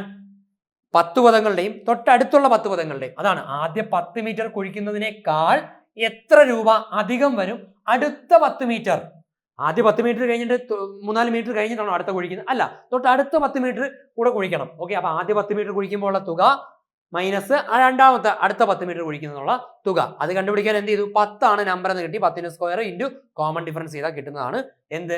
ആ തുകകളുടെ വ്യത്യാസം. ആ തുകകളുടെ വ്യത്യാസമായി കിട്ടുന്നത് സിമ്പിൾ പരിപാടിയാണ്. ഒരു ബുദ്ധിമുട്ടുമില്ല. അങ്ങനെയാണെന്നുണ്ടെങ്കിൽ എളുപ്പമാണിത്. ഒരു പാറ്റേൺ നിങ്ങൾക്ക് മനസ്സിലായാൽ സെറ്റ് ആണ്. ഓക്കെ ആണല്ലോ? അതായത് എന്താണ്? എത്രയാണോ ഇത് n-ന്റെ സ്ക്വയർ ഇൻറ്റു കോമൺ ഡിഫറൻസ്. ഈ ഒരു പാറ്റേൺ നിങ്ങൾക്ക് കിട്ടുവാണെന്നുണ്ടെങ്കിൽ എളുപ്പമാണ്. ഒരു ബുദ്ധിമുട്ടുമില്ല. ഓക്കെ, മനസ്സിലാക്കിയെടുക്കുക, റിവിഷൻ ചെയ്തെടുക്കുക. അത് മനസ്സിലാവാൻ വേണ്ടിയാണ് നിങ്ങൾക്ക് ഞാൻ ഈ ആദ്യം ഒരു കൺസെപ്റ്റ് പറഞ്ഞു തന്നത്, ഈ ഒരു എക്സാമ്പിൾ പറഞ്ഞു തന്നത്. ഇതൊന്ന് മനസ്സിലാക്കി കഴിഞ്ഞാൽ ഇത് എളുപ്പമാണ്. ഒരു ബുദ്ധിമുട്ടുമില്ല. ഓക്കെ ആണല്ലോ? അടുത്തൊരു ചോദ്യത്തിലോട്ട് പോവാം. 2 തുല്യ ക്ലാസ്സുകളിൽ യഥാക്രമം 4:1 അല്ലെങ്കിൽ 4:1 2:3 എന്ന അംശബന്ധത്തിൽ പാലും വെള്ളവും ഉണ്ട്. ഈ 2 ഗ്ലാസുകളെയും ഒരു കുപ്പിയിലേക്ക് മാറ്റിയാൽ കുപ്പിയിലുള്ള പാലിന്റെയും വെള്ളത്തിന്റെയും അംശബന്ധം എത്ര? ഓക്കെ ആണല്ലോ? അപ്പൊ 2 ഗ്ലാസ് ഉണ്ട് എൻ്റെ കയ്യിൽ. ഈ ഗ്ലാസ്സിനകത്ത് കുറച്ച് പാലും വെള്ളവും കൂടെ ചേർത്ത് ഞാൻ വെച്ചിരിക്കുകയാണ്. ഈ ഗ്ലാസ്സിനകത്തും കുറച്ച് പാലും വെള്ളവും കൂടെ ചേർത്ത് വെച്ചിരിക്കുകയാണ്. ഓക്കെ ആണല്ലോ? പാലും വെള്ളവും. ഓക്കെ ആണല്ലോ? Milk and water. ഓക്കെ ആണല്ലോ? പാലും വെള്ളവുമാണ് ഞാൻ ചേർത്ത് വെച്ചിരിക്കുന്നത്. അങ്ങനെയാണെങ്കിൽ ഇതൊന്ന് വൃത്തിയായിട്ടൊന്ന് എഴുതി നമുക്ക് തുടങ്ങാം. Milk and water. ആദ്യത്തെ ക്ലാസ്സിലുള്ള 2 തുല്യ ക്ലാസ്സുകളിലാണ് യഥാക്രമം 4:1 2:3 എന്ന അംശബന്ധത്തിലാണ് പാലും വെള്ളവും ചേർത്തിരിക്കുന്നത്. അപ്പൊ ആദ്യത്തിനകത്ത് എത്രയാണ്? 4:1 എന്നാണ് പാല് വെള്ളം. ഓക്കെ ആണല്ലോ? അപ്പൊ 4:1 എന്നുള്ള രീതിയിലാണ് ചേർത്തിരിക്കുന്നത്. 4:1 എന്നുള്ള രീതിയിലാണ് ചേർത്തിരിക്കുന്നത്. ഓക്കെ ആണല്ലോ? 4:1 എന്നുള്ള രീതിയിലാണ് ചേർത്തിരിക്കുന്നത്. അങ്ങനെയാണെന്നുണ്ടെങ്കിൽ ഇതിനെ ടോട്ടൽ എത്രയായിട്ട് എഴുതാം? അംശബന്ധങ്ങൾ 4:1 ആണെങ്കിൽ 2 അംശബന്ധം കൂടെ കൂട്ടിയാൽ 4 1 5 ആയിട്ട് എഴുതാം. 4 1 എത്രയായിട്ട് എഴുതാം? 5 ആയിട്ട് എഴുതാം. അങ്ങനെയാണെങ്കിൽ ഈ പറയുന്ന മിൽക്ക് ഇതിനകത്ത് എത്രയുണ്ട്? 5ൽ 4 ഭാഗമില്ലേ? ഈ പറയുന്ന വാട്ടറിനകത്ത് എത്ര എണ്ണുണ്ട്? 5ൽ 1 ഭാഗമില്ലേ? മനസ്സിലായോ? മിൽക്കും വാട്ടറും പാലും വെള്ളവും 4:1 എന്ന ക്രമത്തിലാണ് ആദ്യത്തെ ക്ലാസ്സിൽ. അപ്പൊ ടോട്ടൽ 5 ഉണ്ട്. 5ൽ 4 ഭാഗം മിൽക്കും 5ൽ 1 ഭാഗം വാട്ടറും. ഓക്കെ ആണല്ലോ? അടുത്ത ക്ലാസ്സിന്റെ കാര്യം പറയുമ്പോൾ 2:3 എന്ന രീതിയിലാണ് പാലും വെള്ളവും മിൽക്കും വാട്ടറും എടുത്തിരിക്കുന്നത്. ഏതാണ്? 2:3 എന്നുള്ള രീതിയിൽ 2:3 എന്നുള്ള രീതിയിൽ. അങ്ങനെയാണെങ്കിൽ 2ഉം 3ഉം കൂടെ ടോട്ടൽ എത്രയുണ്ടാ? 2ഉം 3ഉം കൂടെ ടോട്ടൽ എത്രയുണ്ട്? അതും 5 ഉണ്ട്. ഓക്കെ ആണല്ലോ. അങ്ങനെയാണെങ്കിൽ പാല് മാത്രം എത്ര ഭാഗമുണ്ട്? 5ൽ 2 ഭാഗം. 5ൽ 2 ഭാഗം. അങ്ങനെയാണെങ്കിൽ വാട്ടർ മാത്രം, വെള്ളം മാത്രം എത്ര ഭാഗമുണ്ട്? 5ൽ 3 ഭാഗമുണ്ട്. 5ൽ 3 ഭാഗമുണ്ട്. ഓക്കെ ആണോ? ഓക്കെ ആണോ? അപ്പം എന്താ ആദ്യത്തെ ക്ലാസ്സിലെ പാലും വെള്ളം എന്ന് പറയുമ്പോൾ 4:1 ആണ്, ടോട്ടൽ 5 ആണ്. ഫ്രാക്ഷനിൽ പറയുമ്പോൾ 4/5, ഇത് 1/5 ആണ്. Water milk 4/5. രണ്ടാമത്തെ ക്ലാസ്സിൽ 2:3 ആണ്, ടോട്ടൽ എത്രയാണ്? 5 ആണ്. അത് ഫ്രാക്ഷനിൽ പറയുമ്പോൾ ടോട്ടൽ 5, 5ൽ 2 ഭാഗം പാലും 5ൽ 3 ഭാഗം വെള്ളവുമുണ്ട്. ഇനി പറയുന്നു ഈ കിടക്കുന്ന എൻ്റെ 2 കയ്യിരിക്കുന്ന ഗ്ലാസും കൂടെ ഞാൻ ഒരൊറ്റ കുപ്പിലോട്ട് ഒഴിക്കുവാണ്. ഓക്കെ, ഞാൻ ഒരൊറ്റ കുപ്പിലോട്ട് രണ്ടും കൂടെ മിക്സ് ചെയ്യുകയാണെന്നുണ്ടെങ്കിൽ, അങ്ങനെയാണെങ്കിൽ ആ കുപ്പിക്കകത്ത് പാലും വെള്ളവും കൂടെ മിക്സ് ആയല്ലോ. അങ്ങനെയാണെങ്കിൽ പാലും വെള്ളവും തമ്മിലുള്ള അംശബന്ധം കുപ്പിയിൽ എത്ര എന്നുള്ളതാണ് ചോദിക്കേണ്ടത്. സിമ്പിൾ പരിപാടിയാണ്. മിൽക്കും വാട്ടറും അല്ലേ? മിൽക്കും വാട്ടർ. എന്താ നമുക്ക് അത് തന്നെ നോക്കാം. Milk water. ഞാൻ പറയുന്നു മിൽക്ക് ഇതാ ഇവിടെ എത്രയുണ്ടാ? ഇവിടെ എത്രയുണ്ട്? 4/5. ഇവിടുത്തെ രണ്ടാമത്തെ ക്ലാസ്സിലോ 2/5. ഇത് രണ്ടും കൂടെ മിൽക്കിന്റെ ഭാഗത്ത് ആഡ് ചെയ്യുക. 4/5 പ്ലസ് 2/5. മിൽക്കിന്റെ ഭാഗത്ത് ആഡ് ചെയ്യുമ്പോൾ ഡിനോമിനേറ്റർ സെയിം ആയതുകൊണ്ട് ഞാൻ എന്ത് എഴുതി? 5 തന്നെ എഴുതി. ഓക്കെ, മുകളിലുള്ള 4 രണ്ടും കൂടെ ആഡ് ചെയ്യുമ്പോൾ 6/5 കിട്ടി. ഓക്കെ ആണല്ലോ. ഇനി വാട്ടറിന്റെ ഭാഗത്ത് ആദ്യത്തെ ക്ലാസ്സിൽ നിന്നുള്ള 1/5ഉം രണ്ടാമത്തെ ക്ലാസ്സിൽ നിന്നുള്ള 3/5 കൂടെ ആഡ് ചെയ്തു. ആദ്യത്തെ ക്ലാസ്സിൽ നിന്നുള്ള 1/5 ഇതാ 1/5ഉം രണ്ടാമത്തെ ക്ലാസ്സിൽ നിന്നുള്ള 3/5 കൂടെ ആഡ് ചെയ്തു. 3/5 കൂടെ ആഡ് ചെയ്തു. എത്ര കിട്ടി? 1/5ഉം 3/5. ഡിനോമിനേറ്റർ സെയിം ആയതുകൊണ്ട് 5 അവിടെ അതേ കണക്ക് എഴുതി. മുകളിലുള്ള 3ഉം 4ഉം കൂടെ 3ഉം 1ഉം കൂടെ ആഡ് ചെയ്തപ്പോൾ 4, 4/5 കിട്ടി. ഓക്കെ ആണല്ലോ. അപ്പൊ എത്ര കിട്ടി? ഇവിടെ 6/5ഉം ഇവിടെ എത്ര കിട്ടി? 4/5ഉം. ഓക്കെ ആണല്ലോ. മിൽക്ക് ടോട്ടൽ 6/5ഉം വാട്ടർ ടോട്ടൽ 4/5ഉം. ഇതങ്ങോട്ട് നമുക്ക് എന്തിലാണ്? പാലിന്റെയും വെള്ളത്തിന്റെയും അംശബന്ധമാണ് കാണേണ്ടത്. അംശബന്ധത്തിലോട്ട് ആക്കി കൊടുക്കാം. 6/5 4/5. ഡിനോമിനേറ്റർ സെയിം ആയതുകൊണ്ട് ഇത് രണ്ടും കൂടെ എന്ത് ചെയ്യാം? കട്ട് ചെയ്ത് കളയാം. ബാലൻസ് ഉള്ളത് 6:4. എത്ര? 6:4. കട്ട് ചെയ്യുമ്പോൾ എത്ര കിട്ടും? 3:2. കട്ട് ചെയ്യുമ്പോൾ എത്ര കിട്ടും? 3:2. ഇതാണ് നമ്മുടെ ആൻസർ ആയിട്ട് വരുന്നത്. 3:2. ഓപ്ഷൻ എ 3:2 എന്ത് കിട്ടി? 2 കിട്ടി. സിമ്പിൾ പരിപാടി. ഓപ്ഷൻ 3:2 ആണ്. കുപ്പിക്കകത്ത് 2 ഗ്ലാസും കൂടി ഒരു കുപ്പിയിൽ ഒഴിച്ചാൽ കുപ്പിക്കകത്തുള്ള പാലിന്റെയും വെള്ളത്തിന്റെയും അംശബന്ധം 3:2. പാലെന്ന് വെച്ചാൽ 3 ഭാഗവും വെള്ളം എന്ന് വെച്ചാൽ 2 ഭാഗവും ഉണ്ട്. അതെങ്ങനെ കിട്ടി എന്നുള്ള കാര്യം ഒന്നും കൂടെ ഒന്ന് പറഞ്ഞു തരാം. മിൽക്കും വാട്ടറും ഞാൻ M&W കൊടുത്തു കൊടുത്തു. പാലും വെള്ളവും ആദ്യത്തെ ക്ലാസ്സിൽ 4:1 ആണെങ്കിൽ ടോട്ടൽ 4 5 ഭാഗമുണ്ട്. ഫ്രാക്ഷനിലോട്ട് കൺവേർട്ട് ചെയ്യുകയാണെങ്കിൽ 5ൽ 4 ഭാഗം പാലും 5ൽ 1 ഭാഗം വെള്ളവും. രണ്ടാമത്തെ ക്ലാസ് കൺസിഡർ ചെയ്തപ്പോൾ അതിനകത്ത് 2:3 ഭാഗത്തിലാണ് എന്തുള്ളത്? പാലും വെള്ളവും ഉള്ളത്. അത് ഫ്രാക്ഷനിൽ നോക്കിയപ്പോൾ 2 3 അല്ലേ? 2ഉം 3ഉം കൂടെ 5 ഭാഗമുണ്ട്. 5ൽ 2 ഭാഗം പാലും 5ൽ 3 ഭാഗം വെള്ളവും ഉണ്ട്. ഈ പറയുന്നതെല്ലാം കൂടെ ഒരൊറ്റ കുപ്പിയിലോട്ടാക്കി. ഓക്കെ ആണല്ലോ. അങ്ങനെയാണെങ്കിൽ മിൽക്ക് അല്ലെങ്കിൽ പാല് ഏതൊക്കെയുണ്ട്? പാൽ ഒന്നാമത്തെ ക്ലാസ്സിൽ 4/5ഉം രണ്ടാമത്തെ ക്ലാസ്സിൽ 2/5. 4/5ഉം 2/5ഉം കൂടെ എന്ത് ചെയ്തു? ഞാൻ കൂട്ടി. രണ്ടും കൂടെ കൂട്ടി. അപ്പൊ എനിക്ക് കിട്ടിയത് എത്രയാണ്? 6/5. ഓക്കെ ആണല്ലോ. അപ്പൊ പാലിന്റെ ടോട്ടൽ 6/5 കിട്ടി. അതുപോലെ തന്നെ വാട്ടറിന്റെയും ഒന്നാമത്തെ ക്ലാസ്സിൽ 1/5ഉം രണ്ടാമത്തെ ക്ലാസ്സിൽ 3/5ഉം ഉണ്ട്. അത് രണ്ടും കൂടെ ഞാൻ കൂട്ടി. എന്ത് ചെയ്തു? ഞാൻ കൂട്ടി. ഈ കൂട്ടിയപ്പോൾ എനിക്ക് കിട്ടിയത് എത്രയാണ്? എനിക്ക് കിട്ടിയത് 4/5 ആണ്. കൂട്ടുന്നതൊക്കെ സിമ്പിൾ ആണ്. എനിക്ക് കിട്ടിയത് 4/5 ആണ്. അപ്പം ടോട്ടൽ കുപ്പിക്കകത്തുള്ള പാലിന്റെയും വെള്ളത്തിന്റെയും അംശബന്ധങ്ങൾ കണ്ടുപിടിക്കാനാണെങ്കിൽ ഇത് രണ്ടും അംശബന്ധത്തിലോട്ട് ആക്കിയപ്പം ഡിനോമിനേറ്റർ സെയിം ആയതുകൊണ്ട് അത് രണ്ടും ഞാൻ എന്ത് ചെയ്തു? കട്ട് ചെയ്ത് കളഞ്ഞു. പിന്നെ ഉള്ളത് എനിക്ക് എന്താണ്? 6:4 ആണ്. 6:4 ഞാൻ കട്ട് ചെയ്തപ്പോൾ 6ഉം 4നെ 2 കൊണ്ട് കട്ട് ചെയ്യാം. അത് 3:2 എത്തി. 3:2 എത്തിയപ്പോൾ നമുക്ക് അംശബന്ധം കിട്ടി 3:2 എന്നുള്ള രീതിയിൽ അംശബന്ധം കിട്ടി. ഓപ്ഷൻ എ ആണ് അംശബന്ധം കറക്റ്റ് ആയിട്ട് വന്നിരിക്കുന്നത്. സിമ്പിൾ പരിപാടിയാണ്. ഓക്കെ ആണല്ലോ. അംശബന്ധവും ഫ്രാക്ഷനും എല്ലാം കൂടെ ഒരുമിച്ച് വരുന്ന ഒരു ടോപ്പിക് ചോദിച്ച ക്വസ്റ്റൻ ആണ്. ഓക്കെ ആണല്ലോ. അപ്പൊ കുറെ അധികം ക്വസ്റ്റ്യൻസ് ചോദിച്ചിട്ടുണ്ട്. നിങ്ങളുടെ LDC പഠനം ഇങ്ങനെയുള്ള കുറച്ചധികം പ്രീവിയസ് ഇയർ ക്വസ്റ്റ്യനിൽ നിന്ന് തന്നെ നിങ്ങൾക്ക് എന്ത് ചെയ്യാം? തുടങ്ങാം. നല്ലൊരു രീതിയിൽ പഠനം മുന്നോട്ട് കൊണ്ടുപോവുക. നല്ല മികച്ച രീതിയിൽ കൊണ്ടുപോവുക. സിസ്റ്റമാറ്റിക് ആയിട്ട് കൊണ്ടുപോവുക. തുടർച്ച നഷ്ടപ്പെടാതെ തന്നെ എന്ത് ചെയ്യണം? മുന്നോട്ട് പഠനം കൊണ്ടുപോവുക. ഉറപ്പായിട്ടും ഇനി വരുന്ന LDCയുടെ ഉന്നത റാങ്കുകളിൽ നിങ്ങൾക്ക് എത്താൻ സാധിക്കട്ടെ. ഓക്കെ, അപ്പൊ നമുക്ക് വേറൊരു PYQ ക്വസ്റ്റ്യനുമായിട്ട് അടുത്ത ക്ലാസ്സിൽ കാണാം. ബൈ.